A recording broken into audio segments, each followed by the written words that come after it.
ನಮಸ್ಕಾರ. ನಿನ್ನೆ 4ನೇ ಅಧ್ಯಾಯವನ್ನು ನೋಡ್ತಾ ಅದರ ಕೊನೆಯಲ್ಲಿ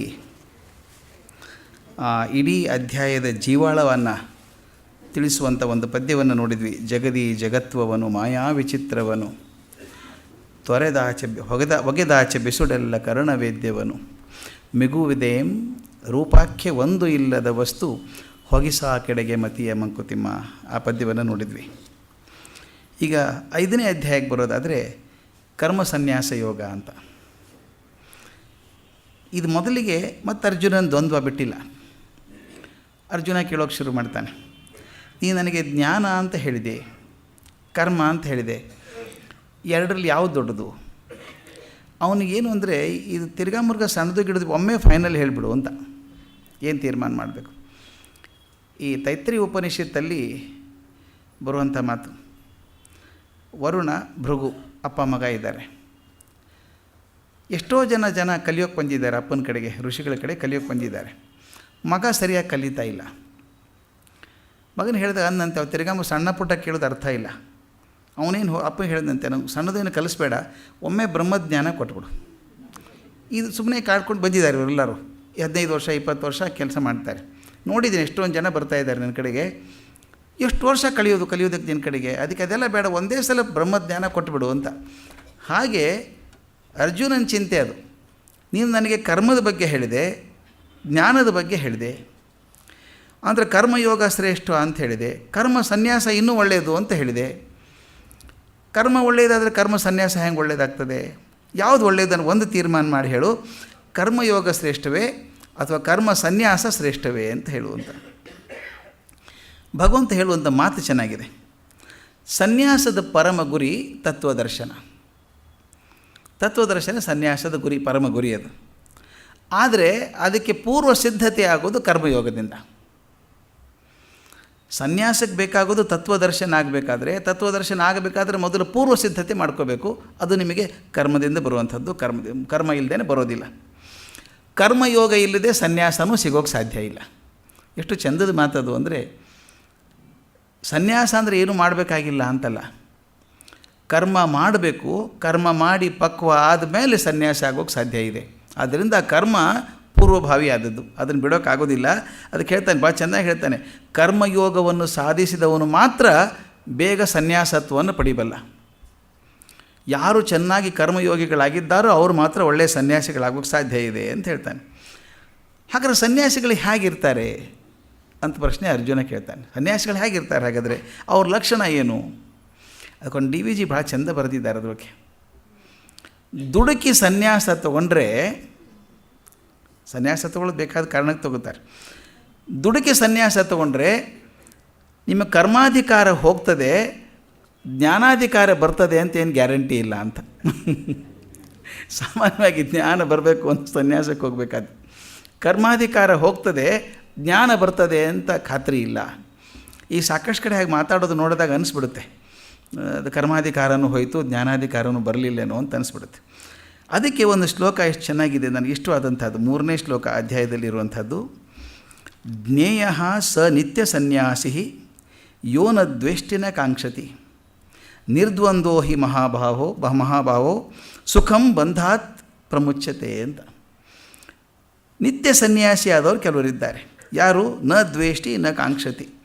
ಯಾವನು ರಾಗದ್ವೇಷಗಳಿಂದ ಮುಕ್ತನಾಗಿದ್ದಾನೋ ಅವನು ಮಾತ್ರ ನಿತ್ಯ ಸನ್ಯಾಸಿ ಆಗಲಿಕ್ಕೆ ಸಾಧ್ಯ ಇದೆ. ಮೊದಲು ರಾಗದ್ವೇಷಗಳಿಂದ ಬಿಡುಗಡೆ ಆಗಬೇಕು, ಅಂದಾಗ ಮಾತ್ರ ಸನ್ಯಾಸಿ ಆಗೋದಕ್ಕೆ ಸಾಧ್ಯ ಇದೆ. ಮುಂದೆ ಅವನು ಯಾವ ಬಂಧನದಿಂದ ಪಾರಾಗ್ತಾನೆ, ದ್ವಂದ್ವದಿಂದ ಪಾರಾಗಿದ್ದಾನೆ, ಎಲ್ಲ ಬಂಧನಗಳಿಂದ ಪಾರಾಗಿ ಮುಕ್ತಿಯನ್ನು ಪಡಿತಾನೆ. ಕ್ವಾಲಿಫಿಕೇಷನ್ ಅಷ್ಟೇ. ರಾಗದ್ವೇಷಗಳಿಂದ ಬಿಡುಗಡೆ ಆದಾಗ ಮಾತ್ರ ಅವನು ಸನ್ಯಾಸಿ ಆಗ್ತಾನೆ. ರಾಗದ್ವೇಷ ಬಿಡುಗಡೆ ಆಗಬೇಕಾದ್ರೆ ಸಮಾಜದಲ್ಲಿ ಸಂಬಂಧ ಇದ್ದರೆ, ಸಮಾಜದ ಚಲನದಲ್ಲಿ ಸೇರಿಕೊಂಡಿದ್ದರೆ ರಾಗದ್ವೇಷಗಳು ಬಂದೇ ಬರ್ತಾವಲ್ಲ, ತೊಂದರೆ ಬರ್ತದೆ. ಹಾಗಾದರೆ ಅವನು ಸಮಾಜ ಬಿಟ್ಟು ಹೊರಗಡೆ ಇರ್ತಾನ ಸನ್ಯಾಸಿ? ಅವನಿಗೇನು ಸಂಬಂಧವೇ ಇಲ್ವ ಸಮಾಜದಲ್ಲಿ ಆಗುವಂಥದ್ದು ಅಂತ ಮಾತು ಬಂದಾಗ ಹೇಳ್ತಾನೆ. ಹಾಗಲ್ಲ, ಸಮಾಜದಲ್ಲೇ ಇರ್ತಾನೆ ಅವನು, ಸತತವಾಗಿ ಕೆಲಸ ಮಾಡ್ತಾ ಇರ್ತಾನೆ, ಆದರೆ ಅಂಟ್ಕೊಳ್ಳೋದಿಲ್ಲ ಅವನು ಎದಕ್ಕೂ. ರಾಗದ್ವೇಷಗಳನ್ನು ಬಿಟ್ಟು ಸದಾ ಕೆಲಸ ಮಾಡ್ತಾ ಇರ್ತಾನೆ ಅಂತ. ಅದಕ್ಕೆ ನಮ್ಮ ಕಗ್ಗದ ಮಾತು ಎಷ್ಟು ಚಂದ ಮಾತು. ಪದ್ಯ 728 7-8. ಇದು ನನಗೆ ಅತ್ಯಂತ ಒಳ್ಳೆಯ ಪದ್ಯಗಳಲ್ಲಿ ಹೆಚ್ಚು ಇಷ್ಟ ಆದಂಥ ಪದ್ಯ ಇದು. ನಗು ಮನದಿ ಲೋಗರ ವಿಕಾರಂಗಳನ್ನು ನೋಡಿ ಬಿಗಿ ತುಟಿಯ ದುಡಿವಂದು ನೋವ ಪಡುವಂದು ಪೊಗು ವಿಶ್ವ ಜೀವನದ ಜೀವಾಂತರಂಗದಲ್ಲಿ ನಗು ನಗುತ ಬಾಳ್ ತೆರಳು ಮಂಕುತಿಮ್ಮ. ಎಷ್ಟು ತೂಕದ ಮಾತು, ಒಂದೊಂದು ಮಾತು. ನಗು ಮನದಿ ಲೋಗರ ವಿಕಾರಂಗಳನ್ನು ನೋಡಿ. ನಿನ್ನ ಜೊತೆ ಕೆಲಸ ಮಾಡೋರು ಎಷ್ಟೊಂದು ಜನ ಇದ್ದಾರಲ್ಲ, ಲೋಗರು, ಬೇಕಾದಷ್ಟು ಜನ ಕೆಲಸ ಮಾಡುವಂಥ ಜನ ಇದ್ದಾರೆ. ಅವರ ಮನಸ್ಸಿನಲ್ಲಾದಂಥ ವಿಕಾರಗಳನ್ನು, ಕೆಲಸದಲ್ಲಿ ಆಗ್ತಿರುವಂಥ ವಿಕಾರಗಳನ್ನು ಕಂಡಾಗ ನಗು ಮನದಿ ಭಾಳ ಮುಖ್ಯ. ಅಲ್ಲಿ ಜೋರಾಗಿ ವಿಕಟಾಟಹಾಸ ಮಾಡಬೇಡ, ಅವ್ರು ತಪ್ಪು ಮಾಡಿದರು ಅಂತ ಎತ್ತಿ ತೋರಿಸೋ ಹಾಗೆ. ನಾವು ಹೇಳ್ತಾರೆ ಕಣ್ಣಲ್ಲಿ ಬಟ್ಟೆ ಚುಚ್ಚಿ ಹೇಳೋದು ಅಂತ. ನೀವು ತಪ್ಪು ಮಾಡಿದ್ದೀರಿ ನೋಡಿ ನೀವು ಅಂತ ಒತ್ತಿ ಹೇಳೋದಲ್ಲ. ನಗು ಮನದಿ, ಮತ್ತೊಬ್ಬರು ಲೋಕ ವಿಕಾರಗಳನ್ನು ನೋಡಿದಾಗ ಮನಸ್ಸಿನಲ್ಲಿ ನಗಬೇಕು, ಅಯ್ಯೋ ಪಾಪ ತಪ್ಪು ಮಾಡ್ತಿದ್ದಾರಲ್ಲಪ್ಪ ಇವರು ಅಂತ. ನಗು ಮನದಿ ಲೋಗರ ವಿಕಾರಗಳನ್ನು ನೋಡಿ ಬಿಗಿ ತುಟಿಯ, ಗಟ್ಟಿ ತುಟಿ ಬಿಗಿಬೇಕು. ಯಾವಾಗ? ದುಡಿವಂದು ನೋವ ಪಡುವಂದು. ನೀನು ಕೆಲಸ ಮಾಡುವಾಗ ನೋವಾದಾಗ ಗಟ್ಟಿ ತುಟಿ ಕಚ್ಕೋಬೇಕು. ನಮ್ಮಲ್ಲಿ ಒಂದು ಚೂರು ತೊಂದರೆ ಆದ ಸಾಕು ಜಗತ್ತಿಗೆಲ್ಲ ಹೇಳ್ಕೊಂಬರ್ಬೇಕು ಅನಿಸುತ್ತೆ. ಹೇಳ್ಕೊಂಡು ಬರೋದು ಸಮಾಧಾನ ಇಲ್ಲ. ಇನ್ನು ಕೆಲವರು ಇರ್ತಾರೆ ಕ್ರೈಯಿಂಗ್ ಬೇಬೀಸ್ ಅಂತ ಹೆಸರು ಅವಕ್ಕೆ. ಅವ್ರು ಬಂದರು ಅಂದರೆ ಏನೋ ಬಂತು ತಕರಾರು ಅಂತಾನೆ. ಅವ್ರು ಬಂದು ಊರಿನ ರಗಳೆ ನಿಮ್ಮ ನಿಮ್ಮ ನಿಮ್ಮ ಮನೆ ಮುಂದೆ ಹಾಕಿ ಹೋದಾಗಲೇ ಸಮಾಧಾನ. ಅದು ಬೇಕಿಲ್ಲ. ಎಲ್ಲರಿಗೂ ಅವ್ರವ್ರ ರಗಳೆ ಇದ್ದೇ ಇದೆ, ಎಲ್ಲರಿಗೂ ಅವ್ರವ್ರ ಕಷ್ಟ ಇದ್ದೇ ಇದೆ. ಅದಕ್ಕೆ ಹೇಳ್ತಾರೆ ಬಿಗಿ ತುಟಿಯ ದುಡಿವಂದು. ಕೆಲವು ಗುಡ್ಬೇಕಾದ್ರೆ ಬಂದು ಹೇಳ್ತಾರೆ ಸಾಯಂಕಾಲ ಕೆಲಸ ಹೇಗಿತ್ತು ಇವತ್ತು, ಸಾಕಾಗಿ ಹೋಗ್ಬಿಟ್ಟಿದ್ದಾರೆ ಈ ಕೆಲಸ, ವಿಪರೀತ ಕೆಲಸ ನನಗೆ. ತುಂಬ ಹೇಳ್ಕೋಬೇಕು, ನಾನು ಕಷ್ಟಪಡ್ತಿದ್ದೀನಿ ಅಂತ. ಯಾರ ಮುಂದೆ ಹೇಳೋದು ಕಷ್ಟ? ಅದನ್ನು ನಿಮ್ಮ ಕಷ್ಟ ಹೇಳ್ಕೊಂಡಾಗ ಒಂದು ದಿವಸ ಹೌದಾ ತುಂಬ ತೊಂದರೆ ಆಯಿತಾ ಅಂತಾರೆ ಪಾಪ. 2ನೇ ದಿವಸ ತಳ್ಕೋತಾರೆ.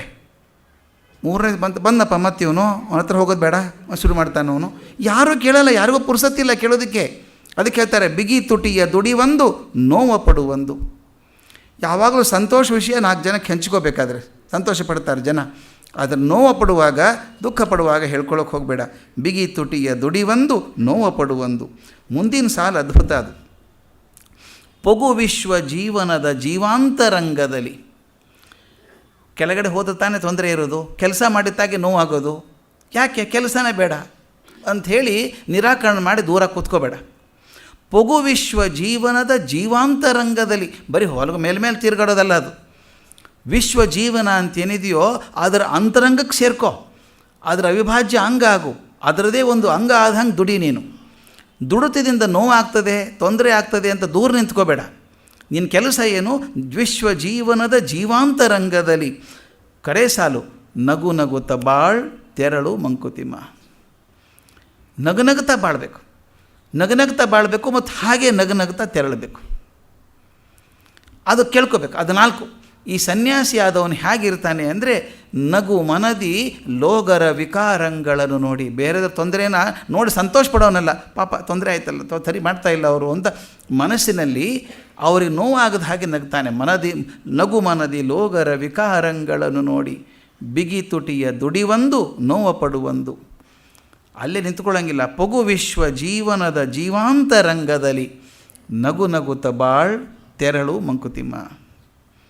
ಎಷ್ಟೋ ಸಲ ನಾವು ನೋಡಿದ್ದೇವೆ, ಒಂದು ಹಂತದ ಸಾಧನೆ ಆದ ತಕ್ಷಣ ಕೆಲವರು ಏನು ಮಾಡ್ತಾರೆ, ಈ ಸಮಾಜ ಬೇಡ ನನಗೆ, ಎತ್ತರದಲ್ಲಿರೋಣ.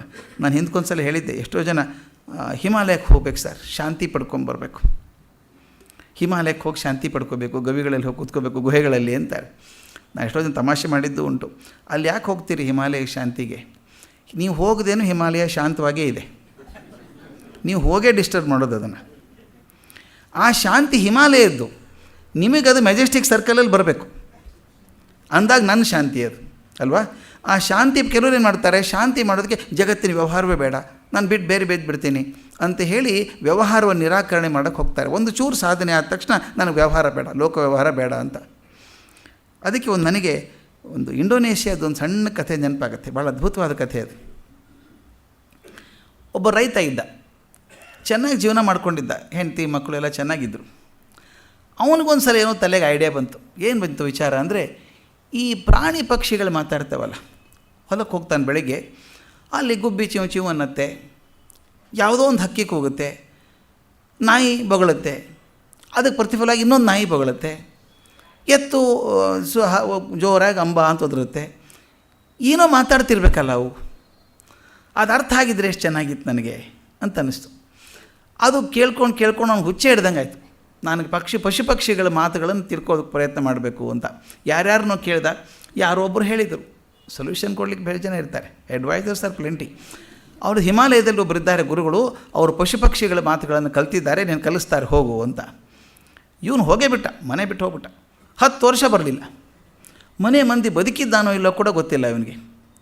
ಹೋದ 10 ವರ್ಷ ಯಾರೋ ಗುರುಗಳು ಸಿಕ್ಕರು, ಪೂರ್ತಿ ಪಶು ಪಕ್ಷಿಗಳ ಮಾತನ್ನೆಲ್ಲ ಚೆನ್ನಾಗಿ ಕಲ್ಕೊಂಡ, ವಾಪಸ್ ಬಂದ ಊರಿಗೆ. ಇವನು ಬದುಕೆಯಲ್ಲಿ ಅಂದ್ಕೊಂಡಿದ್ರಲ್ಲ ಮನೆಯಲ್ಲಿ, ಸಂತೋಷ ಆಯ್ತು ಬಂದಿದ್ದಾನೆ ಅಂಥೇಳಿ. ಆತನ ವ್ಯವಹಾರವೇ ಬೇರೆ ಆಗಿತ್ತು. ಆತ ಬಂದ ಮರುದಿವಸ ಒಂದು 8 ದಿವಸ ಆರಾಮ್ ತೊಗೊಂಡ. ಆಮೇಲೆ ಗಂಡ ಹೆಂಡತಿ ಜೊತೆಗೆ ಹೊಲಕ್ಕೆ ಹೋಗ್ತಾಯಿದ್ದ. ಹೋಗ್ಬೇಕಾದ್ರೆ ಒಂದೊಂದು ದನ ಇತ್ತು, ಒಂದು ಕತ್ತೆ. ಎರಡೂ ತೊಗೊಂಡು ಹೋಗ್ತಿರ್ಬೇಕಾದ್ರೆ ಒಂದು ಸಲ ದನ ಅಂತಂತೆ, ಏನು ನನ್ನ ಜನ್ಮಪ್ಪ, ಸಾಕಾಗಿ ಹೋಗ್ಬಿಟ್ಟಿದೆ, ನನ್ನ ಹೆಗಲಿಗೆಲ್ಲ ಹುಣ್ಣಾಗ್ಬಿಟ್ಟಿದೆ. ಆ ನೇಗಿಲು ಹಾಕ್ತಾನೆ ಎಳಿತಾನೆ ಹುಣ್ಣಾಗಿದೆ, ಯಾರ ಮುಂದೆ ಹೇಳಲಿ, ಅವನಿಗೇನು ಕರುಣೆ ಇದ್ದಂಗಿಲ್ಲ, ಒದ್ದಾಡಿ ಸಾಕಾಗಿ ಹೋಗಿದೆ.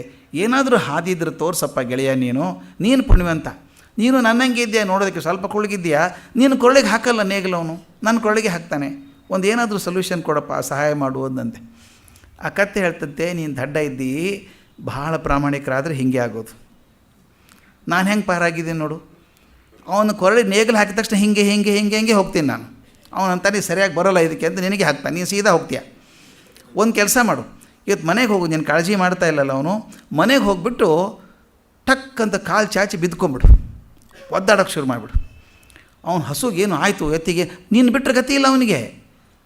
ನೀನು ಎಷ್ಟು ಮುಖ್ಯ ಅಂತ ಅವನಿಗೆ ಗೊತ್ತಿದೆ, ನಿನಗೆ ಗೊತ್ತಾಗಿಲ್ಲ.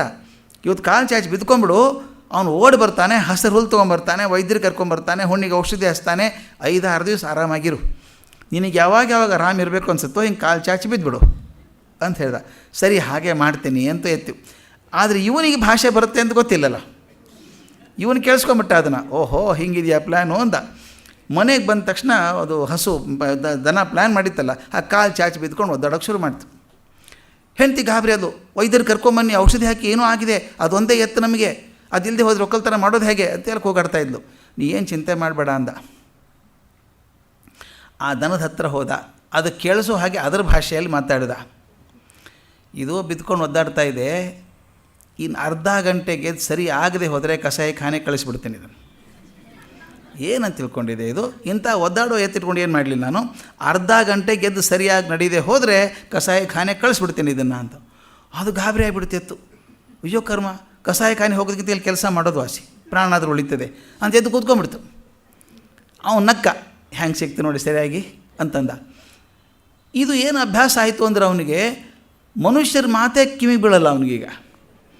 ಮನೆಯಲ್ಲಿ ಹಲ್ಲಿ ಚಿಪ್ ಅಂದ ತಕ್ಷಣ ಆ ಕಡೆ ನೋಡೋನು, ವಿಚಾರ ಮಾಡೋನು, ಭಾರಿ ಗಂಭೀರ ಆಗಿರ್ತಿದ್ದ. ಅವನು ಸಹ ನಗ್ತಾ ಇದ್ದ. ಹೆಂಡತಿ ಕೇಳಿದ, ಯಾಕೆ ನಗ್ತೀರಿ ಅಂತ ಕೇಳಿದ್ಲು. ನಿನಗೆ ಅರ್ಥ ಆಗಲ್ಲ ಅಂದ. ಪ್ರತಿಯೊಂದು ಸಲ ಹೀಗೆ ಆಗೋಕ್ಕೆ ಶುರು ಆದಾಗ ಹೆಂಡತಿ ಮಕ್ಕಳಿಗೆ ವಿಚಿತ್ರ ಹುಚ್ಚಿಡಿದಿದೆ ಅವನಿಗೆ ಅನಿಸ್ಬಿಡ್ತು. ಯಾರ ಹತ್ರ ಮಾತಾಡಲ್ಲ. ಅವನಂದ ನಿಮಗೆ ಅರ್ಥ ಆಗಲ್ಲ, ನನ್ನ ವಿಷಯನೇ ಬೇರೆ ಇದೆ ಅನ್ನೋದು, ಆ ಮಾತು ಕೇಳೋದು, ಆ ಗುಬ್ಬಿಗಳ ಮಾತು ಕೇಳೋದು. ಹೆಂಡತಿ ಮನೆ ಬಿಟ್ಟು ಹೋಗ್ಬಿಟ್ಲು ಮಕ್ಕಳನ್ನ ಕರ್ಕೊಂಡು, ಇವನ ಜೊತೆಗಿದ್ದ ಪ್ರಯೋಜನ ಇಲ್ಲ ಅಂಥೇಳಿ. ಯಾರು ಇವನ ಹತ್ರ ಮಾತಾಡ್ತಾ ಇಲ್ಲ. ಒಂದು ಸ್ವಲ್ಪ ದಿವಸ ಆದಮೇಲೆ ಗೊತ್ತಾಯಿತು, ನಾನು ಏಕಾಂಗಿ ಆಗಿಬಿಟ್ಟಿದ್ದೀನಿ, ಹೊರಗೆ ಬಂದಿದ್ದೀನಿ ಅಂತ. ಆ ಊರಲ್ಲಿ ಆಂಜನೇಯ ದೇವಸ್ಥಾನದಲ್ಲಿ ಪೂಜಾರಿ ಒಬ್ಬರಿದ್ದರು, ಬುದ್ಧವಂತ ಊರಲ್ಲಿ ಅಂತ ಹೆಸರು. ಆತನ ಹೋಗಿ ಹೇಳ್ಕೊಂಡಂತೆ, ನನಗೇನು ಮಾಡೋದು ಗೊತ್ತಾಗ್ತಾ ಇಲ್ಲ, ಯಾರೂ ನಾನು ಮಾತಾಡಿಸ್ತಾ ಇಲ್ಲ, ನಾನು ಹೊರಗೆ ಬಂದಿದ್ದೀನಿ, ಆದರೆ ಈ ಮೂರ್ಖರಿಗೆ ನಾನು ಏನು ಸಾಧನೆ ಮಾಡಿದ್ದೀನಿ ಅಂತ ಗೊತ್ತಿಲ್ಲ, ಏನು ಸಾಧನೆ ಮಾಡಿದ್ದೀನಿ ಗೊತ್ತಿಲ್ಲ, ಅದಕ್ಕೆ ಹೀಗೆ ನಾನು ಏನು ಸಾಧನೆ ಮಾಡಿದ್ಯಪ್ಪ ನೀನು, ನಾನು ಬಹಳ ಕೇಳಿದ್ದೀನಿ, ವಿಚಿತ್ರ ಆಗಿಬಿಟ್ಟಿದ್ದೀನಿ ನೀನು ಅಂತ, ಏನು ಸಾಧನೆ ಮಾಡಿದ್ಯಾ? ನಿಮ್ಗೊಬ್ಬರಿಗೆ ಹೇಳ್ತೀನಿ, ನಾನು 10 ವರ್ಷ ಹಿಮಾಲಯದಲ್ಲಿದ್ದೆ.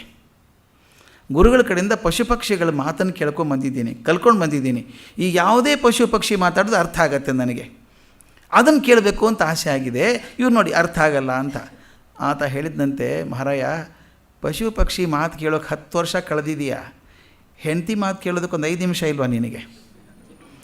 ನೀನು ಸಮಾಜದಲ್ಲಿ ಬದುಕಿರೋರು ನೋಡಿ, ಅವ್ರ ಮಾತು ಕೇಳ್ಕೊ, ಅದನ್ನೇನು ಮಾಡ್ತೇವೆ ವಿಶೇಷ ಸಾಧನೆ ಅದನ್ನು ಅಂತ ಹೇಳಿದಂತೆ, ಮುಖ್ಯವಾಗಿ ಬದುಕಬೇಕಾದದ್ದು ಇಲ್ಲಿ ನೀನು ಮನುಷ್ಯರ ಜೊತೆಗೆ ಬದುಕಬೇಕು.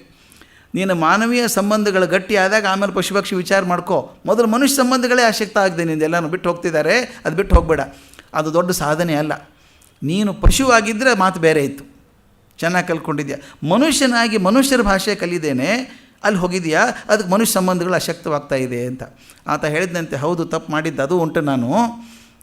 ನನಗೆ ಬೇಕಾದವ್ರ ಜೊತೆಗೆ ಬದುಕಿ ಅವ್ರಿಗಿರುವಂಥ ತೊಂದರೆಗಳನ್ನು ನಿವಾರಿಸಲು ನನ್ನ ಭಾಷೆ ಪ್ರಯೋಜನ ಆಗಿದ್ದರೆ ಒಳ್ಳೆಯದಾಗ್ತಿತ್ತು ಅಂತ ಹೇಳಿ ಅದಕ್ಕೆ ಹೇಳ್ತಾರೆ, ವಿಶ್ವ ಜೀವನದ ಜೀವಾಂತರಂಗದಲ್ಲಿ ನನ್ನ ಜೊತೆಗೆ ಯಾರ್ಯಾರಿದ್ದಾರೋ ಅವ್ರ ಜೊತೆಗೆ ಸೇರ್ಕೋಬೇಕು. ನೀವೇನೇ ಸಾಧನೆ ಮಾಡಿದರೂ ಕೂಡ ಕೊನೆಗೆ ಬದುಕಬೇಕಾದದ್ದು ಈ ವಿಶ್ವದಲ್ಲಿ ಅಂತನೋ ಮಾತು. ಅದರಿಂದ ಸನ್ಯಾಸಿ ಜಗತ್ತನ್ನು ಬಿಟ್ಟು ಹೋಗೋದಿಲ್ಲ, ಜಗತ್ತಿನಲ್ಲೇ ಇರ್ತಾನೆ, ಪ್ರತಿಯೊಂದು ಕೆಲಸದಲ್ಲೂ ಭಾಗಿಯಾಗ್ತಾನೆ, ಅದರ ಅಂಟುಕೊಂಡಿರೋದಿಲ್ಲ ಅಂತ.